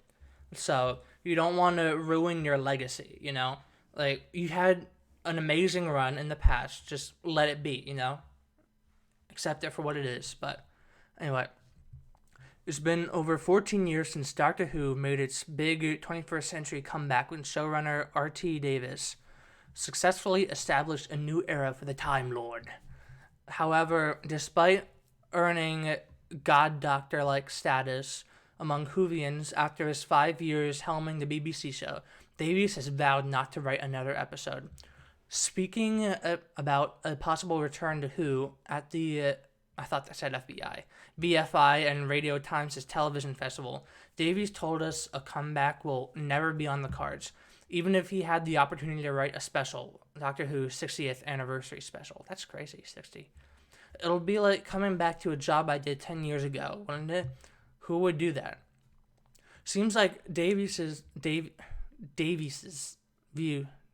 Davies's view, that kind of sounds weird, haven't shifted since he penned the novelization of episode Rose. Speaking then, he said, "Really, think about it. Going back to the job you had 13 years ago, or back to your old school, walk in, say hello, take your old seat, and start giving instructions. Watch everyone's faces shortly before they call the police. Move on, and besides, why look back? The future is golden." And then they go on to talk about his new shows, but I would say that's a smart thing to do because Doctor Who is up in flames, and if I were him, I wouldn't want to touch it with a 10-foot pole. Like, Doctor Who overall, did you see season 11 with Jodie Whittaker? Probably not. Yeah, I didn't see it either, but Nerdotic, he does weekly reviews of some of the shows. You just keep bringing him up. Got a real thing for him. He's a great YouTuber, and I would love to have him on the show. But anyway, and go talk to him. Honestly, he said that he does like going on podcasts. Like, these aren't my words; these are his. But he said that he's a podcast whore and that he'd go on any. So who knows? Oh, watch out! We'll see. YouTube's gonna demonetize you. Oh, I'm sure they've already have. But anyway, we're still streaming. It's okay. Yeah. Not Season 11 was, it was riddled with politics. Like, basically every villain was an evil white male. Like, there was one about giant spiders, and it's like, oh, it's the evil white rich man, which is obviously a Trump thing. Mm-hmm. And there is the episode Rosa, where it was an evil future space racist. It's like, oh, I just don't like him, mate. I was like, oh, really? And then they, so here's the thing that really was dumb to me, is that they didn't do a Christmas special. Because, like, apparently they had no ideas left. Like, how do you run out of ideas? Remember when they did have one? Yeah, it's like, this is a show where you can literally do anything at all. You could literally make a unicorn that's a robot. You could. That decides to become evil. You can make it good too. Because it can't help that it's mortal. Have it happen on Christmas. There you go. Christmas special. Bob's Your Uncle. Christmas special. Yeah. And, like, you don't even have to have it on Christmas for it to be a Christmas special. Just have an episode that's on Christmas, you know? Yeah, and it's like, Like, oh, it happens to be snowing. Looks like it's around Christmas time, but no one has to mention it. yeah, like I think what was it? Didn't the first episode that Donna show up on was a Christmas special where she was married, or she wasn't married, but she was getting married? Like I don't I the don't end know. of season 1 was when the doctor said goodbye to Rose, and it's all sad. It's like, I love you. It's like, Rose Yeah. Tyler, hi. And then he turns around and Donna says, like, what? What are you doing here? And then I think I think the Christmas special was Donna's first episode. So, and like, that wasn't on Christmas, but I don't know. It's just, how do you run out of ideas when you run a show which can go anywhere in the universe, anywhere in time, and oh no, we can't come up with any Christmas specials. Like, just You get have out of here. infinity to look at. You've Yeah, got everything. and it's weird though because Chris Chinball, I mean it's Chibnall, but he is Chinball, but Chris Chinball, he isn't a bad showrunner. He did Torchwood, so he's not bad. It's just he's bad with Doctor Who. But It's just he messed up the one time. yeah, and over again. But Yeah. it's weird though because why would you give him control of it? Because if you look back at the New Who, he wrote just about every single forgettable episode. Like, remember 42? No. Exactly. Remember the Cube episode with Matt Smith? No. Exactly. He wrote that, and he wrote 42. And it's always a countdown story. Where, like, in 42, you had like 42 minutes to get off the ship. With the Cube episode, it was a countdown from a year or whatever. It's like he has no. I mean, I wouldn't say he doesn't have any original ideas, but they always involve countdowns. But He's got a thing for clocks. yeah, and of course, as I was alluding to before, Doctor Who nowadays is just riddled with politics, which sucks. Because from what We I need heard, more things without it. yeah, it's like I don't Just watch Star Wars to hear about how evil the Orange Man is. You know, I watch Star Wars because I want to see good and evil space fighting with politics. laser swords, like force Space and lightning. politics. Yeah, and like giant space battles. I don't want. I mean, I heard this rumor. I forgot we didn't talk about episode 9, so after this we're gonna talk about it. But I heard a rumor that them bringing the Emperor back is a Orange Man bad thing. I was gonna say, oh, No. yes. Oh, but anyway, from what I heard, I didn't watch season 10 because I absolutely hated Bill. But I heard that got pretty political too, with the doctor punching a dude in the face. Like, what? No. The doctor doesn't punch people. He's like calm and he knows all, so there's no reason. When did he ever punch a dude? Like, Like I there would might have been the imagine. Like, one occasion, but yeah, I like mean, like, the only guy I can imagine him punching would be the master. And, like, even then, they were buddies. But that was dumb.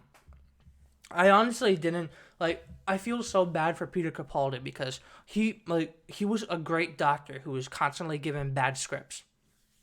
But bless his heart. And like the worst part is that he was a lifelong Doctor Who fan. Like he's been a fan since he was a kid, and like he finally got to live his dream of being the Doctor, and they fucked it up. yeah. Like I feel so bad for him. But That's a little sad. It's like it you get to is. have your dream. It's a Only it would you sucks. rather question. It's a would you rather question. Would you rather live a Yeah. normal life or become the same become the actor of this thing that you've loved your entire life, but the script will be terrible Or and become the you'll be the Doctor who worst. punches people. Yeah. But anyway, going back to Star Wars. I don't have any Star Wars pictures, so I'll just show the Mandalorian again. But Oh going god, back take another to one. episode 9, the trailer was questionable. I mean, I think like it wasn't bad, but it didn't make me feel anything. And I think that's the worst thing about that you can have with Star Wars is that it doesn't If elicit it any doesn't emotion. make an impact, that's not good. Yeah, I mean the music was good, but that's no surprise. That's Ray, how it is. Ray. The planet that they Oh. were on, the sand planet, that looked pretty Yes. boring. Like, remember the planets from the prequel trilogy? Like, I know those movies get shat on a lot, but like the planets in those movies were amazing. Like the giant like flower planet and the one where Obi-Wan Kenobi fought Grievous in, where it was like giant holes. Like that stuff was interesting and unique, and now we just have sand planets. Like what? Well, Why? Talon, boyo, What? not everything is great. Yeah, but like you would imagine you'd have at least one cool looking planet. And then Go back to Naboo. I wish And I just go take back. honestly I take Gungans over Ryan Johnson. But oh, what's the difference? Hey, so episode 9, I thought the Rey thing was dumb. How like she jumped over the Kylo Ren ship, but I mean I assume it's Mm. Kylo Ren. And then I think the most important part is Emperor Palpatine. No, Palpabear. Emperor Palpatine. No, his name is Emperor Palpabear. Yeah. But Palpatine laughing at the end and the rubble of the Death Star. Honestly, I thought that scene was pretty neat. But the I don't know how I feel about Palpatine coming back because, like, what's the point? Like, I would imagine. Like, I hope it's not the case, but the inner cynic in me is saying that they're bringing him back just so that Rey could kill the big bad of the saga. You know, just to say Yeah. that she did it. Like, you know, a woman No, it killed wasn't. Palpatine, and it completely retcons Darth Vader's redemption. Like, he Yeah. essentially did it for nothing. But Because he had this giant, like, good guy turns evil, then turns good again. yeah, And you just threw all of that away. Like, he had for something Rey. going for him, and it was like, oh, he's dying. This is sad. He just got his big break. Now he's gone. I'm back. Just to... Oh no, as the new female lead, you have to die by my hand. The Senate is mine once again. But, Excuse you? and then the name of the movie I thought was really dumb. The Rise of Skywalker. Like, it's just like you have. Let's look at the names for the original 6 movies, right? A New Hope, The Empire Strikes Back, Return of the Jedi, The Phantom Menace, Attack of the Clones, Revenge of the Sith. Like, those are all cool names. Like, even The Force Awakens and The Last Jedi, those are pretty neat. The Rise Those of sounds Skywalker. like really cool.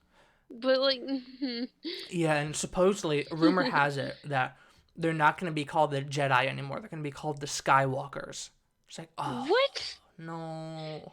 No, they're No, Jedi. no, They no, need to no, stay no. Jedi. It has a meaning. Yeah, it's like, what's his name? Jake Skywalker. He was the last Jedi, and then Rey is the first Skywalker. It's like, no, you idiot, No. you fool.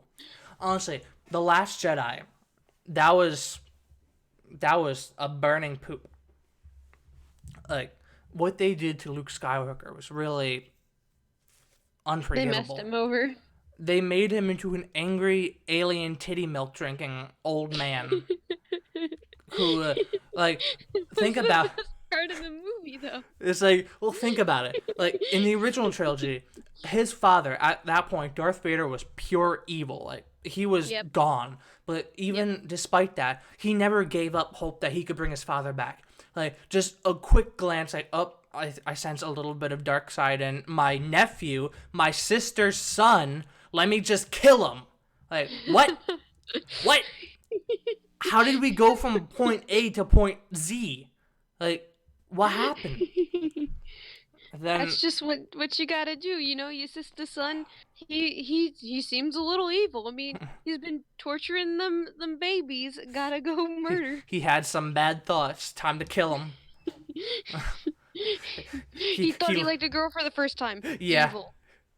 Yeah, he didn't leave enough room for the Holy Spirit in between. Time to kill. But honestly, that's just like I'm not gonna see it, but it's sad because I really like Star Wars, and there was no point to make this trilogy. Like, they could have done a good sequel trilogy, like what it should have been, and this is pretty obvious. Here was something that they could have done that I would have been okay with. They could have been like, okay, the originals, they're over. Now let's go into the future a bit. It's still a long like time 80 ago years for in the us, future. but it's future for them. And this is how they're adjusting to everything after that. Yeah, and another problem with the sequel trilogy is that all the ships look the same. Like, with the prequels to the original trilogy, you could see how the technology advanced. Like the V-wing fighter, you could see, okay, that's going to become the TIE fighter. The ARC 170, okay, that's going to become the X-wing. The X-wing, oh, it's still the X-wing. The TIE fighter, oh, it's just a black TIE fighter. It's like, what's It like, just changed colors. it's 30 years into the future. Like, the technology should have advanced, and the whole New Republic thing, like, oh, we didn't do anything. Like, here's the thing: the fact that the New Republic are pacifists, I think, is really dumb. So you have Yep. the prequels, right?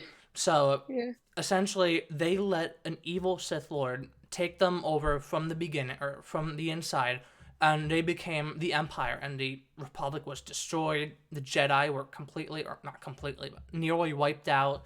So the Empire's defeated, right? You have the New Republic. You would think that they would want to raise their defenses. They want to make sure that they are going to stay in power and nothing like that's going to happen again. Nope, let's not have any guns. Let's not We're have any pacifists ships. now. And We're then pacifists. like the fact that We've turned over a new leaf. yeah, apparently the entire Republic was in one star system. Like what? That's What? not how that should work. Where's Coruscant? Where's like the thousands of species that would have had a problem? Like, hey, how about you don't get away with destroying 5 planets? Like, it's just like, where's the Mon Calamari? Where's anything? It's just so dumb. These movies are dumb. Like, what it should have been is that you can see the prequels were about the fall of the Jedi, the originals were about the return of the Jedi, and the sequel should have been about the test of the Jedi. Like, they fell because they were too cocky. They returned. Now they're back in form with the new generation, and now it's time to see if they can stand the test of time. Nope, let's just have the Return of the Jedi again. Oh no, the Rise of Skywalker. Wink, wink. Oh, fuck you, Disney. Those bunch of They had scumbags. so much potential they messed over. They did. I hate them. I hate them more than sand. They're rough and coarse, and they get everywhere. Anyway, all right. Spider-Man. Tobey Maguire Oh. is open to another superhero movie role. So that goes along with a story from I think earlier in the month where essentially Avi Arad, he's the guy who is the head of the Spider-Man movies for Sony, right? He was saying that he wanted Sam Raimi to come back for a animated Spider-Man movie. So people are speculating with that. Then a couple days later, this article shows up where Tobey Maguire is saying he's open to doing another superhero movie. There's maybe an animated Spider-Man 4, which would make sense because obviously, if you didn't know, Sam Raimi was making a Spider-Man 4, but then they canceled it and did the Andrew Garfield movies. And Tobey Maguire can't really do any live-action superhero stuff anymore because he has really bad back issues, so an animated role would be perfect. So, honestly, the Spider-Man trilogy, the Sam Raimi trilogy, was some of my favorite superhero movies, so I would be okay with an animated Spider-Man 4. So, what's your thoughts on that? I'm just, at this point, they're gonna do what they're gonna do, and I'm just kind of sitting here like, guess I'm along for the ride, guys. Now, it would be interesting because originally the Spider-Man 4 villains were going to be the Vulture and Black Cat. Now, obviously, we've seen the Vulture a couple years ago, so Yes. would Sam Raimi stick with that storyline? And they were apparently casting redheaded babies, so obviously him and MJ had a baby. Honestly, there was this one really dumb storyline where like it was essentially supposed to be like the Dark Knight Returns, only Spider-Man, where Spider-Man's semen gave MJ cancer. It's like, what? How does that work? Exactly. It's like the web fluid, I don't know. It's the radioactive spider bite. It's like, that he knocked That her wouldn't up be and gave her cancer. cancer. That'd be its own thing. He It would knocked be her up cancer. and gave her cancer. Like, that's a thing. But That's so, not how cancer works, but yeah. sure. Comic books. So, what did you think about the Sam Raimi trilogy? Uh, for me, it was just kind of like I watched them, and now that I'm older, it's kind of like, I should watch those again.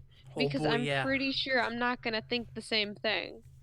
Yeah, I just got done rewatching them, I think, about a month ago. And my favorite, I mean, it's kind of, I mean, I said before, my favorite is Spider Man 3. But You like Evil Spider-Man. honestly, I thought, like, I know it was cringy, but let me present to you a theory.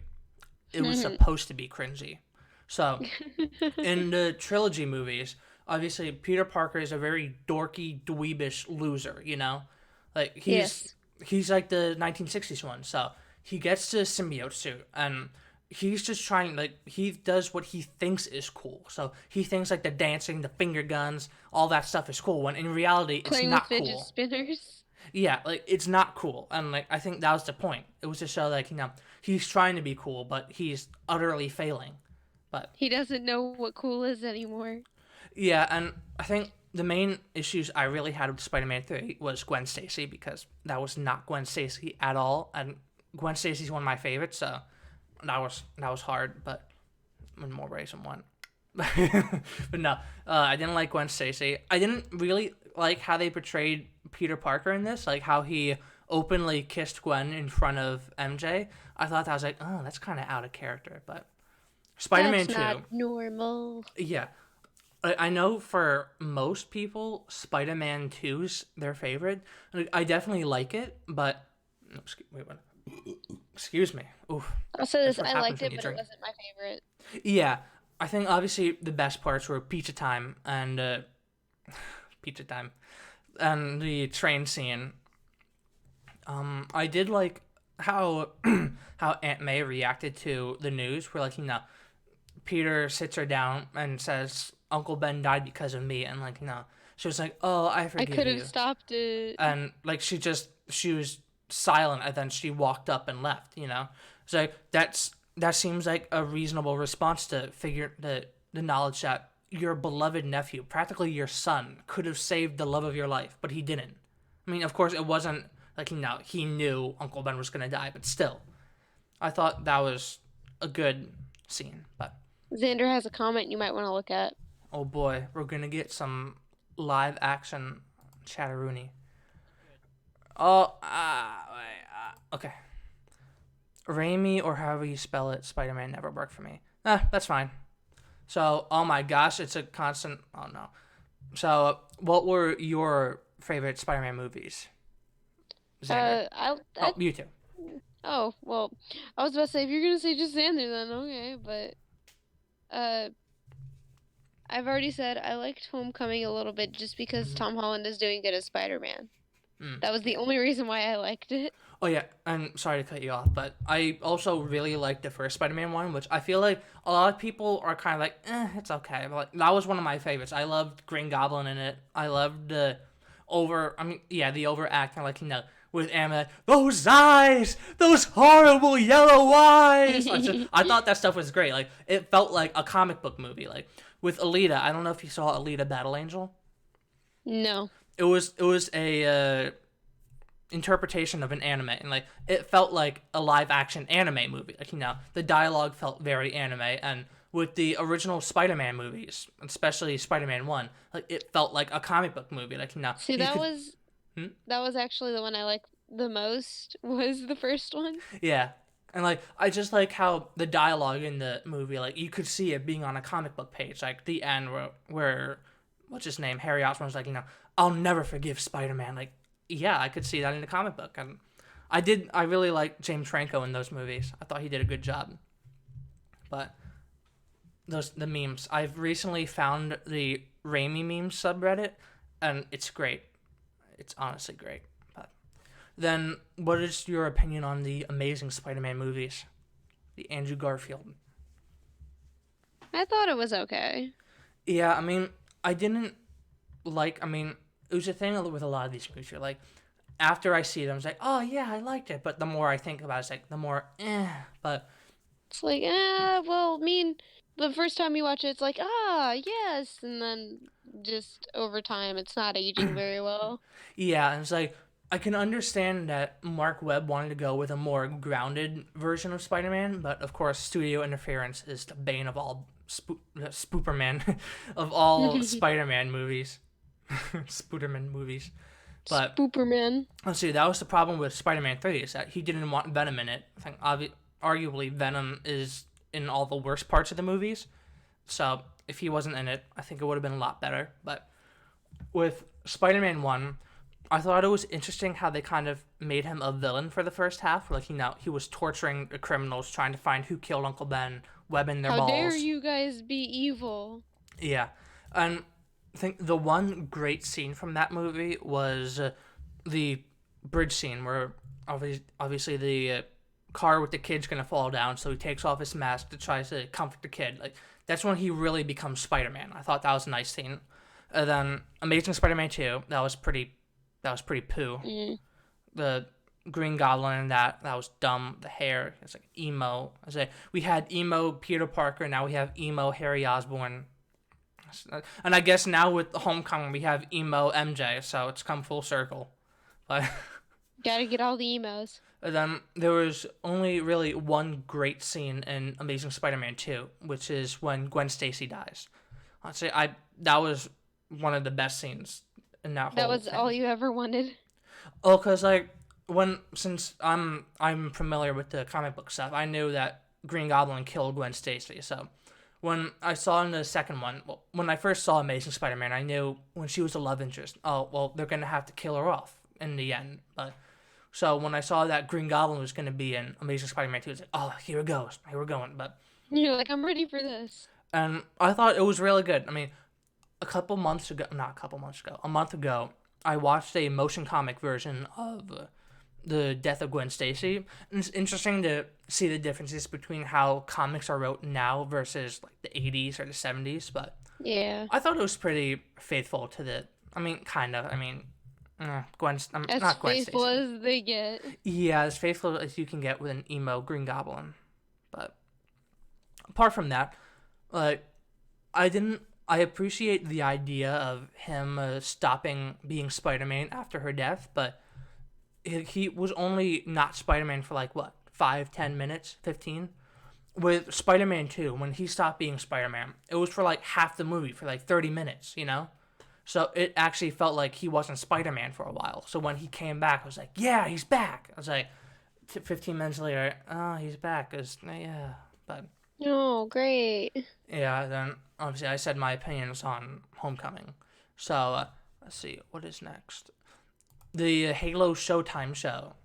It's just kind of weird to say. So the Halo TV series has its Master Chief.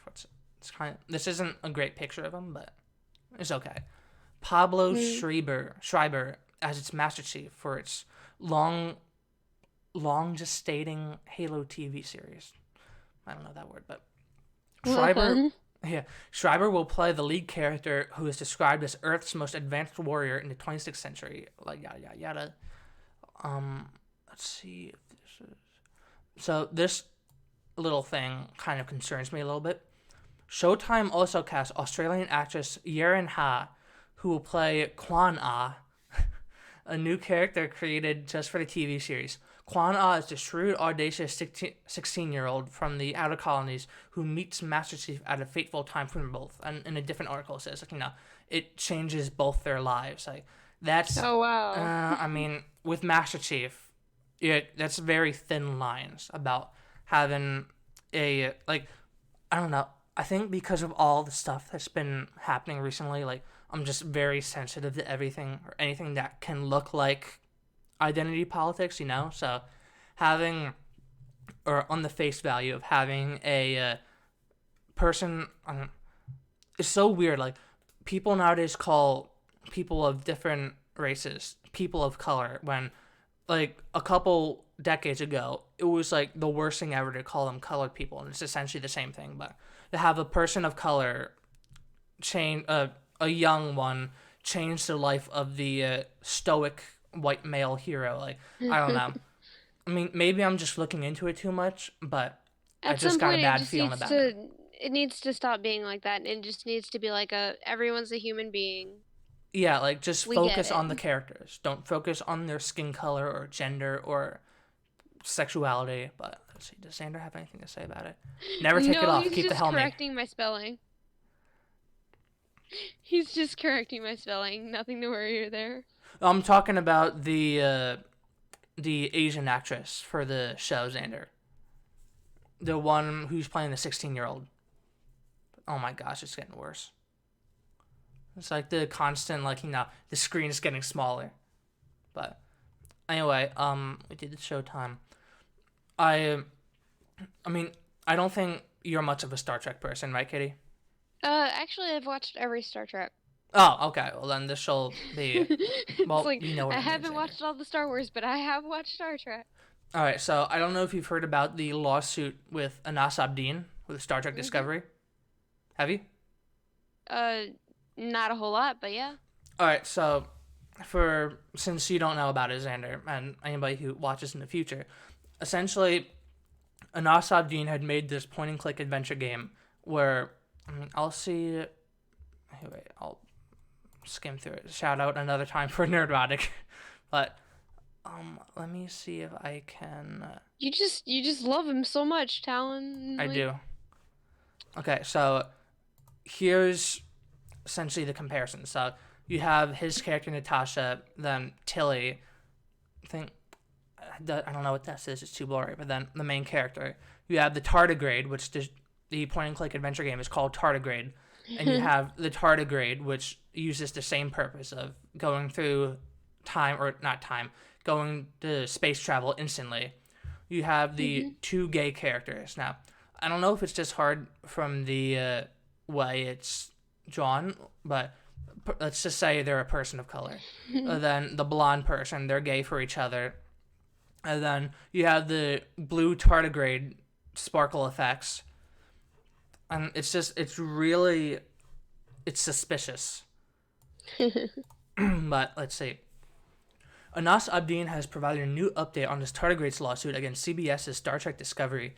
Abdin announced he was suing CBS in August of last year, claiming that CBS had lifted his ideas from his point-and-click tardigrades game and put them into Star Trek Discovery, otherwise known as STD, which is a fair example or description. Let's get part two. Get to where? Oh, get out. Abdin notes in his post that CBS admitted to copying his game, writing, "They partially admitted access and copying, but that they copied the de minimis. That probably butchered that. I'm sorry.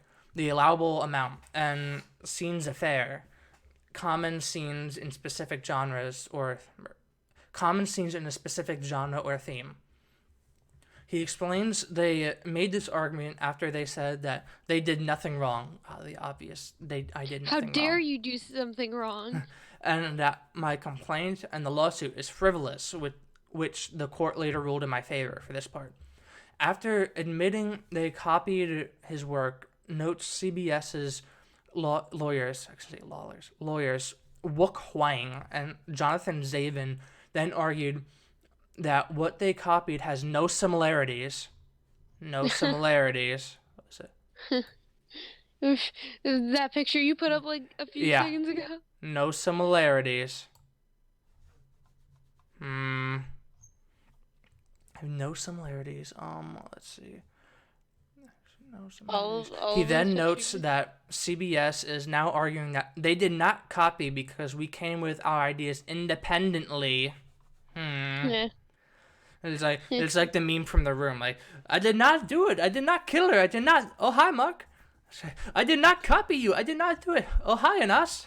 But and based on Wook's arguments, my elements are not protectable. So the same. There's no space. So Oh. the same goes with theirs. None of their material is protectable. Scenes of hair. None of their Star Trek material is protectable. This means from their arguments that anyone can create a work with the same bridge crew and the spore drive and the giant tardigrade navigator. He would point to Fox's The Orville, which is coming on in a couple hours. It's gonna be fucking great. Does that mean The Orville had protection from the beginning and is not treated as a parody? Because honestly, The Orville did not even get close to any of those specific elements from Star Trek as STD did with my Tardigrades game. Abdin continues his post, believing that CBS is intentionally trying to damage their own Star Trek franchise in order to win the lawsuit. Sometimes I feel puzzled how Wook's arguments go past CBS's law department unless their intention is to damage the IP of the Star Trek franchise to win their battle with me. So far, this is what seems to be going on. Then Rikita Law, all that stuff. So, have you seen Star Trek Discovery at all? Uh, Probably. I'm really blanking on a lot of the things you're talking about. For one, I'm looking at your chat and telling Uh-oh. Xander I'm so sorry that you're not paying attention to him and I'm you're sorry, talking Xander. to him It's and that just to ignore him. I'm sorry. It's like obviously this is my first time streaming. I need to work out a way that I can look at chat easily without having this. I mean, I can always just turn off the Streamlab thing, but that would be too Do much you of have a a pain. phone? So, Do you have a phone? you know, that's a good idea. Because that's what I'm doing. No, turn off the Yes, volume. please. No, don't let me hear myself. All right, sorry, Xander. I love you. Hate my own voice. Okay. I like how Xander also said use your phone. Water bears are the best. Tilly was goat. Xander, please. I guess I like that show as well, huh? By proxy. The game, I mean, none at all whatsoever. That's like Susan Collins with Hunger Games versus Battle Royale. But I'm dropping anyway, coins. oh my God, what happened? Stop. Go back. Go back. What's wrong? The screen just like kept on going like infinite tininess. It was. Well, yeah, I saw that, But with Star Trek, from what I've heard from people who like Star Trek, is that it's meant for people who don't like Star Trek. So maybe that's why you like it, Xander. But maybe that's why I don't remember it. The latest episode, though, I haven't seen it because it's on the CBS streaming service, and I wouldn't pay for that. Well, that would explain why I didn't know there was a new one. So the latest episode was essentially all the crew members crying and saying goodbye to Michael Burnham, because the female character's name is Michael. And yeah. She's the ultimate Mary Sue. She can do anything. She's so great. Oh my God, love Michael Burnham. I'm the best. Yeah, it's worse than Ray. It's on Netflix over here. No, can we just stop having Mary Sue female leads? Honestly. So I want a character that has flaws. I want more Kylo Ren. Is that, and I guess, I don't know, I haven't seen the episode recaps in a little bit, but I guess Spock is special needs or something. I don't know. Dyslexic. Something. He's not real Spock. Honestly, Spock is Spock. The most interesting, the most interesting part about that show, from what I've seen, I mean, I don't watch them myself, but from what has been described to me, is Captain Pike, which they constantly emasculate him and make him a wuss. But, so I don't have too much to say about Star Trek. I just wanted to bring this up because the lawsuit. To it. Yeah, the lawsuit doesn't get really brought up much, which honestly I hope he wins. Stick it to the man, but yeah. Then it's like, hey, you guys literally agreed that you copied me, and now you're saying you didn't copy me. Yeah, they admitted to it too. We have factual evidence that you admitted that you did this. All right, so this is going to be the last topic of the night. Ooh. So, Ooh. Captain Marvel actress Brie Larson gets nasty with Thor's Chris Hemsworth. Captain Marvel actress Brie Larson got nasty in an interview promoting the upcoming Avengers Endgame movie. Let's see. In an interview with Entertainment Tonight, Hemsworth and Larson got into a heated debate over performing their own stunts. This is only 10 seconds, so I'll play this. I did all my stunts. I did my stunts because I thought that's what everyone did, and then Tom Cruise over here. No, I want to be the first me, not the next Tom Cruise. Thank you very much. Wow. She's such a bitch. She's such a bitch. She's so unlikable. This is the face of the MCU. This is the future. And of course, the tweet is so cringy too. Brie Larson had the best clap back at Chris Hemsworth when he implied she did all her own stunts because she wanted to be the next Tom Cruise. Do not come at her. It's just so stupid. And well, here's the thing: you're playing it and you're listening to it, and I can't hear it, so I'm just kind of going off of reaction. All right, so essentially, let's see if they hear it. It says, we hear Hemsworth say, "I do all my stunts." Larson chimes in, "See, this is the thing. I did all my stunts because I thought that's what everyone did."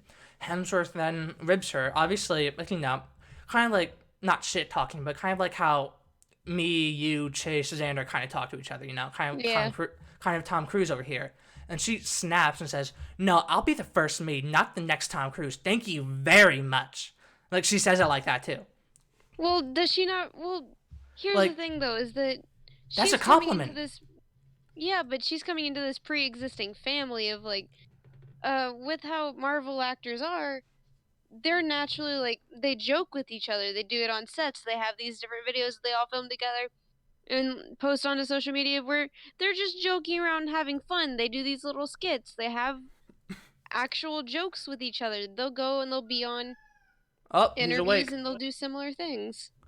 But I do agree with you, Xander. She does suck in real life. But so to continue the article, the interview appears to add some weight to the rumors that a number of the Avengers Endgame cast were not happy with Brie Larson. The rumors, which surfaced in March, I guess they are suffering, in March, just before the release of Captain Marvel, indicated that a number of the Avengers cast actors are unhappy with Brie Larson being the face of the MCU going forward. So, on top of those I'm rumors, unhappy with it. yeah, on top of those rumors, Reddit user I'm leaking, who allegedly revealed a number of Avengers Endgame plot points, also indicated that there were conflicts with Brie Larson and the Avengers Endgame set on it. This created huge conflicts between Brie Larson's agency and especially Marvel Studios. They went as far as to shoot some of the very same Captain Marvel action scenes with America Man and Black Widow. America Man. Replacing the character in an attempt to keep the inflated budget down. I'm Leaking would add, Brie Larson treats everyone well, but she's very contesting, and she contested the hell out of this decision until Marvel Studios was forced to shoot those scenes in different days, which resulted in more spending. In fact, Larson actually confirmed in an interview on Jimmy Kimmel Live, there's a lot of people to hate. While discussing her friendship with Captain Marvel actor Samuel L. Jackson, Larson stated, "We've gotten into this because in the film there are Skrulls. Part of how you know if someone is a Skrull is you ask them personal questions. So we've been rolling pretty deep with that. There's things that only we know. They deal mostly with people that we hate. We're pretty stealthy about it." When pressed by Kimmel on the subject, Larson responds, "Well, we've done 3 movies together. There's a lot of people to hate." Larson and Hemsworth star alongside each other, yeah. And then to add to this, I don't know if you know, but a while ago, I think it was a year ago when what was the movie with Oprah in it? With the Disney movie. Oh no, what was it? That sounds familiar. Yeah, it was like, let me look it up. Brie Larson. Entertain in the chat, or talk amongst yourselves. Oh, I was just gonna say, wouldn't it be funny if they quoted, "I'm leaking America Man"? Just think about how funny that sounds. I'm leaking America Man, I'm leaking. Alright. Hey, Ladder Crowder. A Wrinkle in Time. Okay, there we go. Yes, I have heard about that movie. And yeah. no, I haven't watched it because it didn't Honestly, look it looked interesting. bad. But she said, I don't need a 40-year-old white dude to tell me what didn't work about A Wrinkle in Time. It wasn't made for him. I want to know what it meant to women of color, biracial women, and teen women of color. Okay, so as because I fit into some of those, wasn't interested in the movie. It didn't matter. Also, listen to Chris Hemsworth when he's trying to make a joke. Yeah, it's not real. She takes herself too seriously. And going back to what I was saying before, being compared to Tom Cruise, or saying that she wants to be the next Tom Cruise, that's a compliment. The dude's great at doing his own stunts. He's almost killed himself multiple times. He does his job well. Did I ever tell you about the stuff he did on the latest Mission Impossible? So, there was this one scene where he was flying a helicopter, right? Meow. Oh, hi, buddy. So he learned how to fly a helicopter. He moved the camera and did the camera work at the same time and also acted all at the same time. Like, the dude is amazing. Being compared to Tom Cruise is a compliment. But I no, know. I don't want to be compared to a white man. Says, get over yourself, you entitled Hollywood scum. And But then, it's like, what are you then? yeah, Just a female of the same thing? yeah. And then Does it matter? the stuff with surrounding Captain Marvel 2, where they deleted 80,000 reviews on Rotten Tomatoes to raise up the score. It's just like, they're protecting her so much, and I don't know why. Like, There's no reason for it. Like, here's the thing though, is that with past Marvel movies and stuff, when they got bad reviews, they just took that and ran with their mistakes and fixed it. yeah, it's like, They didn't protect their actors. They just told their actors how they could do better, and then they learned, and it improved. yeah, and it's like, I can guarantee you the reason why they did this is because she was the first female-led superhero in the MCU. It's like, no, we can't have her being criticized. The movie has to be great.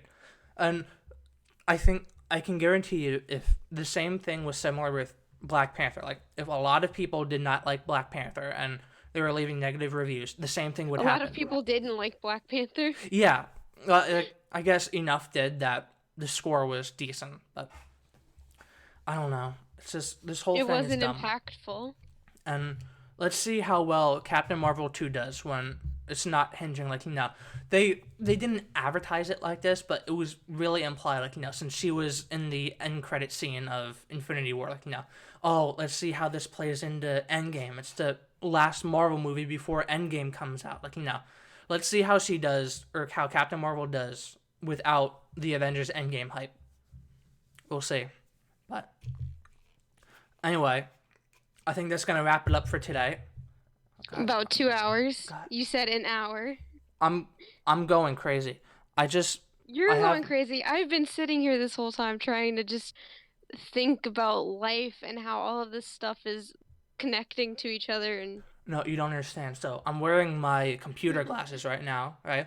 So there is a closet right next to me, right where my writing desk is, and there's some light on the edge of my glasses, right?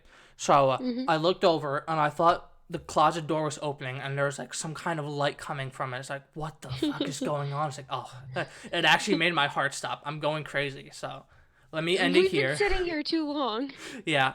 Thank you very much for joining me. Thank you, Xander, for being in the chat. I very much Just appreciate you. Existing there And while you ignore him. I'm really sorry that I didn't pay enough attention to you. I've learned from my mistakes. I know I can use my phone now, so next stream, assuming there is a next stream, which there probably will be, next stream I will definitely be pay here every more attention. Oh, thank you. So I'm gonna end it there. Thank you very much for joining me, Katie and Xander, and You're welcome. that's gonna be it. I thought I saw the light coming from the closet again. God damn it. Stop. Closet Ah. battles. Stop.